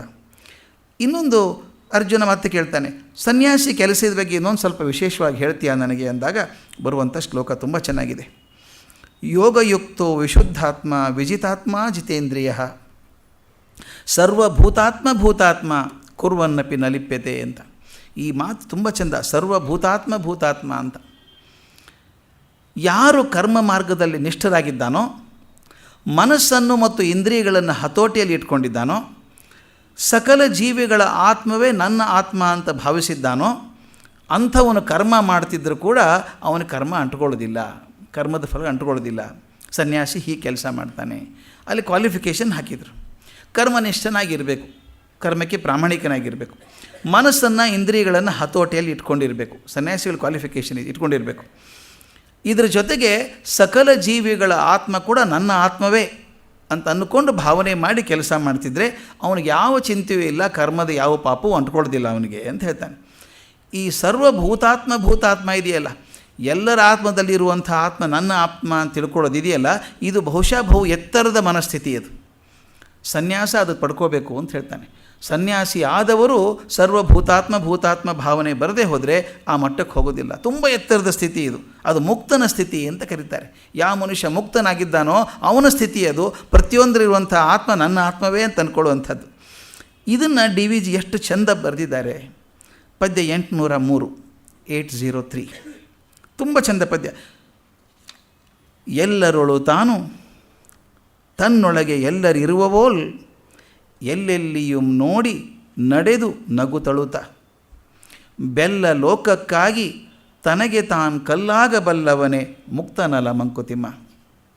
ಮುಕ್ತ ಅಂತ ಏನು ಹೇಳಿದ್ರೋ ಅದು ನೆಕ್ಸ್ಟ್ ಎಕ್ಸಾಕ್ಟ್ಲಿ ಬರುತ್ತೆ ಅದರೊಳಗೆ ಅಂತಂದರೆ, ಎಲ್ಲರೊಳು ತಾನು ತನ್ನೊಳಗೆ ಎಲ್ಲರಿರುವವೋಲ್ ಸರ್ವಭೂತಾತ್ಮ ಎಲ್ಲರ ಆತ್ಮದಲ್ಲೂ ನನ್ನ ಆತ್ಮ ಇದೆ ಅಂತ ಅನ್ಕೋತೀವಲ್ಲ, ಹಾಗೆ ಎಲ್ಲರೊಳು ತಾನು, ಎಲ್ಲರೊಳಗೂ ತಾನಿದ್ದೇನೆ, ತನ್ನೊಳಗೆ ಎಲ್ಲರೂ ಇದ್ದಾರೆ ಅನ್ನುವ ಹಾಗೆ ಎಲ್ಲೆಲ್ಲಿಯೂ ನೋಡಿ, ಅಂದರೆ ಯಾವ ಕೆಲಸವನ್ನು ಬಿಡದೆ ಎಲ್ಲ ಕೆಲಸವನ್ನು ಮಾಡ್ತಾ ಎಲ್ಲೆಲ್ಲಿಯೂ ನೋಡಿ ನಡೆದು ನಗುತಳುತ್ತಾ. ಇದು ಭಾಳ ಮುಖ್ಯ. ನಗುತಳುತ್ತಾ ಅಂತ ಯಾಕೆ ಹೇಳಿದರು ಅಂದರೆ, ಅವನು ಭಾವನಾರಹಿತನಾದಂಥ ವ್ಯಕ್ತಿ ಅಲ್ಲ. ಸ್ವಾಮಿ ವಿವೇಕಾನಂದರ ಜೀವನದಲ್ಲಿ ಒಂದು ಮಾತು ಬರ್ತದೆ. ಅವರಿಗೆ ಅತ್ಯಂತ ಪರಿಚಿತರಾದಂಥ ಒಬ್ಬ ಸನ್ಯಾಸಿಗಳು ತೀರ್ಕೋತಾರೆ, ಹಿರಿಯರು. ತೀರ್ಕೊಂಡು ಸುದ್ದಿ ಬಂದ ತಕ್ಷಣ ವಿವೇಕಾನಂದರು ಭಾಳ ದುಃಖ ಆಗಿ ಜೋರಾಗಿ ಅಳೋಕ್ಕೆ ಶುರು ಮಾಡ್ತಾರೆ. ಇನ್ನೊಬ್ರು ಹೇಳ್ತಾರೆ, ಅಳಬಾರ್ದು ನೀವು ಸನ್ಯಾಸಿಗಳು, ಅಳಬಾರ್ದು ಸನ್ಯಾಸಿಗಳು ಅಂದಾಗ ಅವ್ರು ಹೇಳ್ತಾರೆ, ಸನ್ಯಾಸಿ ಅಳಬಾರ್ದು ಅಂತ ಎಲ್ಲಿ ಹೇಳಿದ್ದಾರೆ? ಸನ್ಯಾಸಿ ಅಂದರೆ ಕಲ್ಲ ಅವನು, ಅವನಿಗೆ ಅಂತಃಕರಣ ಪ್ರೀತಿ ಇಲ್ವಾ? ಅಂತಃಕರಣ ಪ್ರೀತಿ ಇಲ್ಲದ ಸನ್ಯಾಸ ಏನೂ ಅರ್ಥ ಇಲ್ಲ ಅಂತ. ಅವ್ರ ಬಗ್ಗೆ ಪ್ರೀತಿ ಇದೆ ನನಗೆ, ಅವ್ರ ಬಗ್ಗೆ ಗೌರವ ಇದೆ, ಅವ್ರು ತೀರ್ಕೊಂಡ್ರೂ ದುಃಖ ಆಗಿದೆ ನನಗೆ, ದುಃಖ ಇರುತ್ತೆ, ಆದರೆ ಅದೇ ಕಂಡ್ಕೊಂಡು ಕೂತ್ಕೊಳ್ಳಲ್ಲ ನಾನು. ಆದರೆ ಆ ಕ್ಷಣಕ್ಕೆ ದುಃಖ ಆದಾಗ ಅಳಬೇಕು. ಅದು ಹೇಳ್ತಾರೆ, ನೋಡಿ ನಡೆದು ನಗುತಳುತ್ತಾ ಅವನು ನಗ್ತಾನೆ, ಅಳ್ತಾನೆ, ಸಮಾಜದಲ್ಲಿ ಸೇರ್ಕೋತಾನೆ, ಎಲ್ಲರ ಜೊತೆಗೂ ಸೇರಿಕೊಂಡ್ರೂ ಕೂಡ ಮತ್ತೆ ಒಳಗಿರೋದು ಗೊತ್ತಿದೆ, ಅವ್ನು ಹೇಗೆ ಬೇರೆ ಇರಬೇಕು ಅಂತ ಗೊತ್ತಿದೆ. ನಗುತಳುತ್ತಾ ಹೇಗಿದ್ದಾನೆ? ಬೆಲ್ಲ ಲೋಕಕ್ಕಾಗಿ ತನಗೆ ತಾನು ಕಲ್ಲಾಗಬಲ್ಲವನೇ ಮುಕ್ತನಲ ಮಂಕುತಿಮ್ಮ. ಬೆಲ್ಲ ಲೋಕಕ್ಕಾಗಿ, ಇಡೀ ಲೋಕಕ್ಕೆಲ್ಲ ಒಳ್ಳೆಯವನು, ಸಂತೋಷವನ್ನು ಹರಡುತ್ತಾನೆ. ಬೆಲ್ಲ ಸಿಹಿ, ಜಗತ್ತಿಗೆಲ್ಲ ಸಿಹಿಯನ್ನು ಹರಡುತ್ತಾನೆ, ತನ್ನ ನಡತೆಯಿಂದ, ತನ್ನ ಮಾತಿನಿಂದ, ವ್ಯಕ್ತಿತ್ವದಿಂದ ಎಲ್ಲ ಹರಡುತ್ತಾನೆ. ಆದರೆ ತನಗೆ ತಾನು ಕಲ್ಲಾಗಬಲ್ಲವನೇ ಮಂಕುತಿಮ್ಮ. ತನಗೆ ತಾನು ಕಲ್ಲಾಗಬೇಕು. ತನ್ನ ವೈಯಕ್ತಿಕ ಲಾಭಕ್ಕೋಸ್ಕರ ಏನೂ ಮಾಡ್ಕೋತಾ ಇಲ್ಲ, ತನ್ನ ಪಾಡಿಗೆ ತನ್ನ ಕಲ್ಲೇ ಆಗಿದ್ದಾನೆ. ಆದರೆ ಜಗತ್ತಿಗೋಸ್ಕರ ಏನಾದರೂ ಮಾಡಲಿಕ್ಕೆ ತಯಾರಾಗಿದ್ದಾನೆ. ಜಗತ್ತಿಗೋಸ್ಕರ ನಗ್ತಾನೆ, ಜಗತ್ತಿಗೋಸ್ಕರ ಅಳ್ತಾನೆ, ಎಲ್ಲೆಲ್ಲಿಯೂ ನೋಡ್ತಾನೆ, ಎಲ್ಲರೂ ತಾನಿದ್ದಾನೆ, ತನ್ನೊಳಗೆ ಎಲ್ಲರೂ ಇದ್ದಾರೆ ಅನ್ನೋ ಭಾವನೆಯಿಂದ ಬದುಕಿದಂಥವನು ಮಾತ್ರ ಮುಕ್ತ ಆಗ್ತಾನೆ. ಈ ಕಡೆ 2 ಸಾಲು ಮುಖ್ಯ ಇದೆಯಲ್ಲ, ಬೆಲ್ಲ ಲೋಕಕ್ಕಾಗಿ ತನಗೆ ತಾನು ಕಲ್ಲಾಗಬಲ್ಲವನೇ. ಎಷ್ಟು ರಿದಮಿಕ್ಕಾಗಿದೆ ಅದು. ಜಗತ್ತಿಗೆಲ್ಲ ಒಳ್ಳೆಯದನ್ನು ಮಾಡಿದ್ರು ಕೂಡ ತನಗೇನೂ ಅಪೇಕ್ಷೆ ಮಾಡ್ಕೊಳ್ಳೋದಿಲ್ಲ. ಈ ಮಾತನ್ನು ನೋಡಬೇಕಾದ್ರೆ ನನಗೆ ಚಾಣಕ್ಯರ ನೆನಪಾಗ್ತಾಯಿತ್ತು. ಚಂದ್ರಗುಪ್ತನ ಚಕ್ರವರ್ತಿಯನ್ನಾಗಿ ಮಾಡಬೇಕು ಅಂತ ಹಠ ತೊಟ್ಟು ಆ ಹುಡುಗನ ತಂದು ಸಿಂಹಾಸನ ಮೇಲೆ ಕೂಡಿಸಿದ್ರು, ತಯಾರಿ ಮಾಡಿದರು. ಇಡೀ ರಾಷ್ಟ್ರವನ್ನು ಕಟ್ಟಿದಂಥ ಒಬ್ಬ ಧೀಮಂತ ಪುರುಷ ಚಾಣಕ್ಯ ಕಟ್ಟಿದರು. ಚಂದ್ರಗುಪ್ತನ ಮೌರ್ಯನ ಕೀರ್ತಿ ಎಲ್ಲ ಕಡೆ ಹಬ್ಬಿಬಿಡ್ತಂತೆ, ತುಂಬ ಹಬ್ಬಿಡ್ತು. ಪರಾಕ್ರಮಶಾಲಿಯಾದಂಥ ರಾಜ ಅಂತ ಹೇಳಿ. ಒಂದು ಸಲ ಚೀನಾ ದೇಶದ ಯಾವನೊಬ್ಬ ವ್ಯಕ್ತಿ ಬರ್ತಾನೆ, ಪ್ರವಾಸಿ ಬರ್ತಾನೆ. ಬಂದು ಚಂದ್ರಗುಪ್ತ ಮೌರ್ಯನ ಭೇಟಿ ಆಗಬೇಕು ಅಂತ ಹೇಳಿ ಮಾಡಿ ಒಂದು ಅಪಾಯಿಂಟ್ಮೆಂಟ್ ತೊಗೊಂಡು ಭೇಟಿ ಆಗ್ತಾನೆ. ಅಲ್ಲಿ ಹೋದಾಗ ಅವನು ರಾಜ ವೈಭವ ನೋಡಿ ದಂಗೆ ಬಡಿದು ಹೋಗ್ತಾನೋ. ಏನು ರಾಜಭೋಗ ಅದು, ಏನು ಅಲಂಕಾರ, ಅರಮನೆ ಏನು ಅದ್ಭುತ ಅದು ಅಂತ ಹೋಗಿ ಚಂದ್ರಗುಪ್ತನ ಹತ್ರ ಮಾತಾಡ್ತಾನೆ. ಮಾತಾಡಿದಾಗ ಒಂದು ಅರ್ಧ ಗಂಟೆ ಮುಕ್ಕಾಲು ಗಂಟೆ ಮಾತಾಡಿರ್ಬೋದು. ಅದರೊಳಗೆ ಒಂದು 8-10 ಸಲ ನನ್ನ ಗುರುಗಳು ಚಾಣಕ್ಯರು ಅಂತ ಮಾತಾಡ್ತಾನೆ ಚಂದ್ರಗುಪ್ತ. ಅವನು ಚೈನೀ ಪ್ರವಾಸಿ ಅಂತಾನೆ, ಅಷ್ಟು ಗುರುಗಳ ಬಗ್ಗೆ ಗೌರವ ಇದೆ. ಇವನು ಚಕ್ರವರ್ತಿ ನೋಡಿದರೆ ಅದು ಪ್ರತಿಯೊಂದು ಮಾತಿಗೆ ನನ್ನ ಗುರುಗಳು ಅಂತ ಹೇಳ್ತಾರೆ, ನನ್ನ ನಿರ್ಮಾಪಕರು, ನನ್ನ ಮಾಡಿದವರು ಅವರು ಅಂತ ಹೇಳ್ತಾನೆ. ಹಾಗಾದ್ರೆ ಅವು ಚಾಣಕ್ಯ ಹೇಗಿದ್ದಿರಬೇಕು, ಅವನು ನೋಡಬೇಕಲ್ಲ, ಇಂಟರ್ವ್ಯೂ ಮಾಡಬೇಕು ಅಂತ. ಆ ಚಂದ್ರಗುಪ್ತನ ಮೌರ್ಯನ ಸಂದರ್ಶನ ಮುಗಿಸ್ಕೊಂಡು ಹೊರಗೆ ಬಂದ ತಕ್ಷಣ ಇವರು ಗುರುಗಳಿದ್ದಾರಲ್ಲ ಚಾಣಕ್ಯರು, ಅವ್ರ ಅರಮನೆ ಎಲ್ಲಿದೆ ಅಂತ ಕೇಳ್ತಾನೆ. ಅವ್ರ ಅರಮನೆ ಏನಿಲ್ಲ ಅಂತ ಹೇಳ್ತಾರೆ ಅವರು. ಈ ಮುಂದೆ ಊರು ಹೊರಗೆ ಹೋದರೆ ಅಲ್ಲೊಂದು ಆಶ್ರಮ ಇದೆ, ಆಶ್ರಮದಲ್ಲಿರ್ತಾರೆ ಅಂತ. ಅವನು ಪ್ರವಾಸಿ ಅಲ್ಲಿ ಹೋದ. ಅಲ್ಲಿ ಪ್ರವಾಸಿ ಹೋದರೆ ಒಂದು ತೋಟ ಇದ್ದಂಗಿದೆ, ಅಲ್ಲಿ ಒಳಗೆ ಹೋದ್ರೆ ಆಶ್ರಮದಲ್ಲಿ ಏನೇನೂ ಇಲ್ಲ. ಅಲ್ಲಿ ಶ್ರೀಮಂತಿಕೆ ಒಂದು ಲಕ್ಷಣ ಕೂಡ ಇಲ್ಲ. ಅಲ್ಲೆಲ್ಲ ಗುಡಿಸ್ಲು ಕಾಣುತ್ತವಲ್ಲ, ಇಲ್ಲೊಂದು ಗುಡಿಸ್ಲೆ ಕಾಣಿಸ್ತದೆ. ಒಂದು ಮರದ ಕೆಳಗೆ ಒಂದು ಪಂಚೆ ಉಟ್ಕೊಂಡು ಬ್ರಾಹ್ಮಣ ಕೂತಿದ್ದಾನೆ, ಏನು ಪುಸ್ತಕ ಓದ್ತಾ ಕೂತಿದ್ದಾನೆ. ಈತ ಹೋಗಿ ಕೇಳಿದಂತೆ, ಏನಪ್ಪ ಇಲ್ಲಿ ಚಂದ್ರಗುಪ್ತ ಮಹಾರಾಜರ ಗುರುಗಳಾದಂಥ ಚಾಣಕ್ಯರು ಇರ್ತಾರಂತೆ, ಎಲ್ಲಿರ್ತಾರೆ ಅವರು ಅಂತ. ನಾನೇ ಚಾಣಕ್ಯ, ಕೂತ್ಕೋ ಅಂದ. ಮುಂದೆ ಕೂಡಿಸಿದ್ರು. ಇವನಿಗೆ ಆಶ್ಚರ್ಯ ಆಯಿತು. ಚಂದ್ರಗುಪ್ತನ ಭೋಗ ಸಾಮ್ರಾಜ್ಯ ಎಲ್ಲಿ, ಎಂಥ ಅದ್ಭುತವಾದಂಥ ಶ್ರೀಮಂತಿಕೆ ಇದೆ, ಅವನು ನಿರ್ಮಾಣ ಮಾಡಿದಂಥ ಗುರುಗಳಿಗೆ ಹೀಗಿದ್ದಾರ. ಅವನಿಗೇನು ಅನ್ನಿಸ್ತು ಒಂದು ಸೆಕೆಂಡ್ ಅಂದರೆ, ಬಹುಶಃ ರಾಜ ಇವನಿಗೆ ಬರೀ ಮಾತಾಡ್ತಾನೆ, ಏನೂ ಅನುಕೂಲ ಮಾಡಿಕೊಟ್ಟಿಲ್ಲ ಅಂತ ಅಂದ್ಕೊಂಡಿರ್ಬೇಕು. ಅವನು ಕೇಳಿದಂತೆ, ನೀವು ಹಿಂಗಿದ್ದೀರಿ, ನಿಮ್ಮ ಶಿಷ್ಯ ಭರ್ಜರಿಯಾಗಿದ್ದಾನಲ್ಲ, ಏನು ಕಾರಣ ಅಂತ. ಅವ್ರು ಹೇಳಿದ್ರಂತೆ, ನಾನು ಹೀಗಿರೋದ್ರಿಂದ ರಾಜ ಕೈಯಲ್ಲಿದ್ದಾನೆ ಅಂತ. ಎಷ್ಟು ಚಂದದ ಮಾತದು. ನಾನು ಶ್ರೀಮಂತಿಕೆಗೋಸ್ಕರ ಒಂದು ಸಲ ಕೈ ಚಾಚಿದ್ರೆ ನನ್ನ ಗುರುತ್ವ ಕಳ್ಕೊಂಡ್ಬಿಡ್ತಿದ್ದೆ. ನಾನು ಯಾವುದೇ ಕಾರಣಕ್ಕೂ ಅವನು ನಾನು ಮಾಡಿದ್ದು ಅಂತ ಅನ್ನೋದರಿಂದ ಯಾವುದೇ ಒಂದು ಸವಲತ್ತನ್ನಾಗಲಿ ಅವನಿಂದ ಕನಿಕರವನ್ನಾಗಲಿ ಯಾವ ಅಪೇಕ್ಷೆನೂ ನಾನು ಮಾಡೋದಿಲ್ಲ. ನಾನು ಹೀಗಿರೋದ್ರಿಂದ ಅವನು ಹಾಗೆ ಸರಿಯಾಗಿದ್ದಾನೆ. ಇದು ಭಾಳ ಮುಖ್ಯ. ಇದು ಗುರುಗಳು ಹೇಗಿರಬೇಕು ಅಂತ. ಗುರುಗಳು ಹೋಗ್ಬಿಟ್ಟು ನಮ್ಗೆ ಸ್ವಲ್ಪ ಅನುಕೂಲ ಮಾಡಿಕೊಡ್ತೀರಾ ಅಂತ. ನಾನು ಯಾವಾಗಲೂ ಒಂದು ಕಡೆ ಬರೆದಿದ್ದೆ, ನಾಲಿಗೆಗೂ ಕೈಗೂ ಭಾಳ ಸಂಬಂಧ ಇದೆ. ನಾಲಿಗೆಗೂ ಕೈಗೂ ತುಂಬ ಸಂಬಂಧ ಇದೆ. ಒಂದು ಸಲ ಕೈ ಚಾಚಿದ ತಕ್ಷಣ ನಾಲಿಗೆ ಬಿದ್ದು ಹೋಗ್ಬಿಡುತ್ತೆ. ವಿಚಿತ್ರ ನೋಡಿ ಹೇಗಿದೆ ಅದು. ಕೈ ಚಾಚಿದ ತಕ್ಷಣ ನಾಲಿಗೆ ಬಿದ್ದು ಹೋಗುತ್ತೆ. ನಿಮಗೇನೋ ಹೇಳಬೇಕು ಅಂತಿರುತ್ತೆ, ಒಂದು ಸಲ ಕೈ ಚಾಚಿ ಅವ್ರ ಕಡೆಯಿಂದ ಸಹಾಯ ಪಡ್ಕೊಂಡ್ರೂ ನಾಲಿಗೆ ಟೀಕೆ ಮಾಡೋ ಶಕ್ತಿಯನ್ನು ಕಳ್ಕೊಂಡ್ಬಿಡುತ್ತೆ, ಉಳ್ಕೊಳ್ಳೋದಿಲ್ಲ. ಅದಕ್ಕೆ ನಾಲಿಗೆಗೂ ಕೈಗೂ ತುಂಬ ಹತ್ತಿರ ಇದೆ ಅಂತ. ಅದನ್ನು ಚಾಣಕ್ಯ ಹೇಳ್ತಾನೆ, ನಾನು ಹೀಗಿರೋದ್ರಿಂದ ಚಂದ್ರಗುಪ್ತ ಮೌರ್ಯನ ನಾನು ನಿಗ್ರಹಿಸಬಲ್ಲೆ ಅಂತ. ತನಗೆ ತಾನು ಕಲ್ಲಾಗಬಲ್ಲವನು, ಆದರೆ ಜಗತ್ತಿಗೆ ಬೆಲ್ಲಾಗಬಲ್ಲವನು. ಚಾಣಕ್ಯ ಹಾಗಿದ್ದವನು. ಬೆಲ್ಲ ಲೋಕಕ್ಕಾಗಿ ತನಗೆ ತಾನು ಕಲ್ಲಾಗಬಲ್ಲವನೇ ಮುಕ್ತನಲ್ಲ ಮಂಕುತಿಮ್ಮ ಅಂತ. ಇನ್ನೊಂದು ಪದ್ಯ ಭಾಳ ಚೆನ್ನಾಗಿರುವಂಥದ್ದು, ಇದೇ ಭಾವನೆಯನ್ನು ಹೇಳುವಂಥದ್ದು. 805 805 ಸಾರ್ವಭೌಮನು ಸೃಷ್ಟಿಯೊಳಗದೋರ್ವನೇ ಕಾಣೋ, ಸರ್ವವನು ತನ್ನಾತ್ಮವೆಂದು ಬದುಕುವವನು, ನಿರ್ವಿಕಾರ ಅಂತರಂಗದಿ ಜಗವಧರಿಸುವನು, ಸರ್ವಮಂಗಳನವನು ಮಂಕುತಿಮ್ಮ. ಆ ಶ್ಲೋಕದಲ್ಲಿ ಏನೇನು ಮಾತು ಬರ್ತದೋ ಅದಕ್ಕೆಷ್ಟು ಸಂವಾದಿಯಾಗಿ ಬರುವಂಥದ್ದು. ಸಾರ್ವಭೌಮನು ಸೃಷ್ಟಿಯೊಳಗದೋರ್ವನೇ ಕಾಣೋ. ಈ ಸೃಷ್ಟಿಯೊಳಗೆ ಸಾರ್ವಭೌಮನಾದವನು ಒಬ್ಬನೇ ಒಬ್ಬ. ಯಾರು ಅವನು? ಸರ್ವವನು ತನ್ನಾತ್ಮವೆಂದು ಬಗೆದವನು. ಎಲ್ಲರಲ್ಲೂ ತನ್ನ ಆತ್ಮ ಇದೆಯಲ್ಲ, ನನ್ನ ಆತ್ಮನು ಅದೇ ಆತ್ಮ ಅಂತಂದ ಬದುಕುವಂಥವನು, ಅವನು ಮಾತ್ರ ಸಾರ್ವಭೌಮನಾದಂಥವನು. ಸಾರ್ವಭೌಮನು ಸೃಷ್ಟಿಯೊಳಗದೋರ್ವನೇ ಕಾಣೋ, ಸರ್ವವನು ತನ್ನಾತ್ಮವೆಂದು ಬದುಕುವವನು, ನಿರ್ವಿಕಾರ ಅಂತರಂಗದಿ, ನಿರ್ವಿಕಾರವಾದಂಥ ಅಂತರಂಗದಿ ಜಗವ ಧರಿಸುವನು, ಸರ್ವಮಂಗಳನವನು ಮಂಕುತಿಮ್ಮ. ಎಲ್ಲರಿಗೂ ಸರ್ವಮಂಗಳಕಾರಿಯಾದಂಥವನು ಅವನು ಅಂತ. ಆ ಸನ್ಯಾಸಿಯಾದವ ಕೆಲಸ ತಪ್ಪಿಸೋದಿಲ್ಲ, ಸತತ ಹುಡ್ಕೊಂಡು ಮಾಡ್ತಾನೆ. ಮತ್ತು ಇನ್ನೊಂದು ಸನ್ಯಾಸಿ ಕೂಡ ಬೆಳೀತಾನೆ ಅಂತ. ಕ್ಷಣ ಕ್ಷಣಕ್ಕೂ ಕೂಡ ಸನ್ಯಾಸದಲ್ಲಿ ಕೂಡ ಕಲ್ಕೊಳ್ಳೋದು ಬೇಕಾದಷ್ಟು ಇರುತ್ತೆ, ಬೆಳೀತಾ ಹೋಗ್ತಾನೆ ಅವನು. ಅದಕ್ಕೊಂದು ಪದ್ಯ 794. ಮನಸ್ಸು ಬೆಳೆಯಲಿ ಭುಜಿಸಿ 100 ಅನುಭವವ. ಎಷ್ಟು ಸಮೃದ್ಧವಾದ ಮಾತು. ಮನಸ್ಸು ಬೆಳೆಯಲಿ ಭುಜಿಸಿ 100 ಅನುಭವವ, ಹೊನಲು ನೂರಿ ಬಾಳ ಕಡಲನುಬ್ಬಿಸಲಿ. ತನುಬಂಧ ಕಳಚಿ ಜೀವ ಅಖಂಡ ಚೇತನದ ಕುಣಿತದಲ್ಲಿ ಕೂಡಿರಲಿ ಮಂಕುತಿಮ್ಮ. ಇಲ್ಲಿ ಸೊರಗು ಕೊರಗು ದುಃಖ ಇಲ್ಲ, ಸಂಭ್ರಮ, ಎಲ್ಲದರಲ್ಲೂ ಸಂಭ್ರಮ ಇದೆ. ಸನ್ಯಾಸಿ ಜೀವನ ಕೂಡ ಸಂಭ್ರಮ ಆಗೋದು ಯಾವಾಗ ಅಂತ ಹೇಳ್ತಾರೆ, ಮನಸ್ಸು ಬೆಳೆಯಲಿ ಭುಜಿಸಿ 100 ಅನುಭವ. ಬರೀ 100 ಅಲ್ಲ, 100 ಅನುಭವ. ಇವತ್ತು ಯಾವುದಾದ್ರೂ ಒಂದು ವ್ಯಕ್ತಿ ಶಿಲ್ಪವಾಗಿ ನಿಂತಿದ್ದರೆ, ಕಣ್ಣಿಗೆ ಮಾದರಿಯಾಗಿ ನಿಂತಿದ್ದರೆ, ಆತನ ಜೀವನದಲ್ಲಿ ಬಂದಂಥ 1000 ಅನುಭವಗಳೇ ಅವನನ್ನು ವ್ಯಕ್ತಿಯನ್ನಾಗಿ ಮಾಡಿದ್ದು. ಯಾವ ಅನುಭವ ಬೇಡ ಅಂದರೆ ಯಾವ ವ್ಯಕ್ತಿನೂ ಆಗ್ತಿರಲಿಲ್ಲ.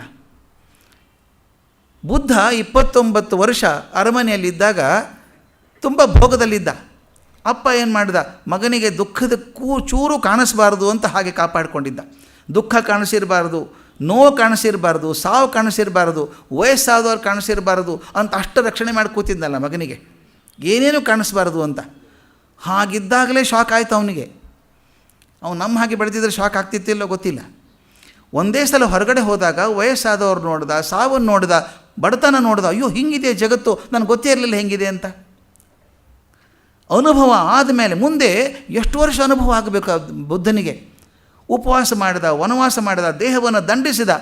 ಕೊನೆಗೊಂದು ಸಲ ನದಿಯಲ್ಲಿ ಹೋಗ್ತಿರ್ಬೇಕಾದ್ರೆ ಕೊಚ್ಕೊಂಡು ಹೋಗ್ಬಿಟ್ಟ. ಪ್ರವಾಹ ಕೂಡ ಜಾಸ್ತಿ ಇಲ್ಲ, ಕೊಚ್ಕೊಂಡು ಹೋಗ್ಬಿಟ್ಟ. ಸತ್ತು ಹೋಗ್ತೀನಿ ಅನಿಸ್ಬಿಡ್ತು. ಕೈ ಚಾಚಿದಾಗ ಯಾವುದೋ ಗಿಡದ ಬೇರು ಸಿಕ್ತು. ನೇತಾಡ್ತಾ ಇರಬೇಕಾದ್ರೆ ಜೀವನ ವಿಚಾರ ಮಾಡಿದ್ದಂತೆ, ನಾನು ಏನು ಮಾಡಿದೆ ಇಷ್ಟು ವರ್ಷ? ಮೊದಲು ಇಷ್ಟು ವರ್ಷ ಭೋಗದಲ್ಲಿ ಕಳೆದೆ, ಏನೂ ಶಾಂತಿ ಸಿಗಲಿಲ್ಲ ಮನಸ್ಸಿಗೆ. ಆ ನಂತರ ದೇಹ ದಂಡಿಸಿದೆ, ಏನೇನು ಸಾಧ್ಯ ಇದೆಯೋ ಅದೆಲ್ಲ ಉಪವಾಸಗಳನ್ನು ವನವಾಸಗಳನ್ನೆಲ್ಲ ಮಾಡಿದೆ, ಆದರೂ ಶಾಂತಿ ಸಿಗ್ತಾ ಇಲ್ಲ ನನಗೆ, ಎಲ್ಲೋ ಏನೋ ತಪ್ಪಿಸ್ಕೊಂಡಿದ್ದೀನಿ ನಾನು ಅಂದ.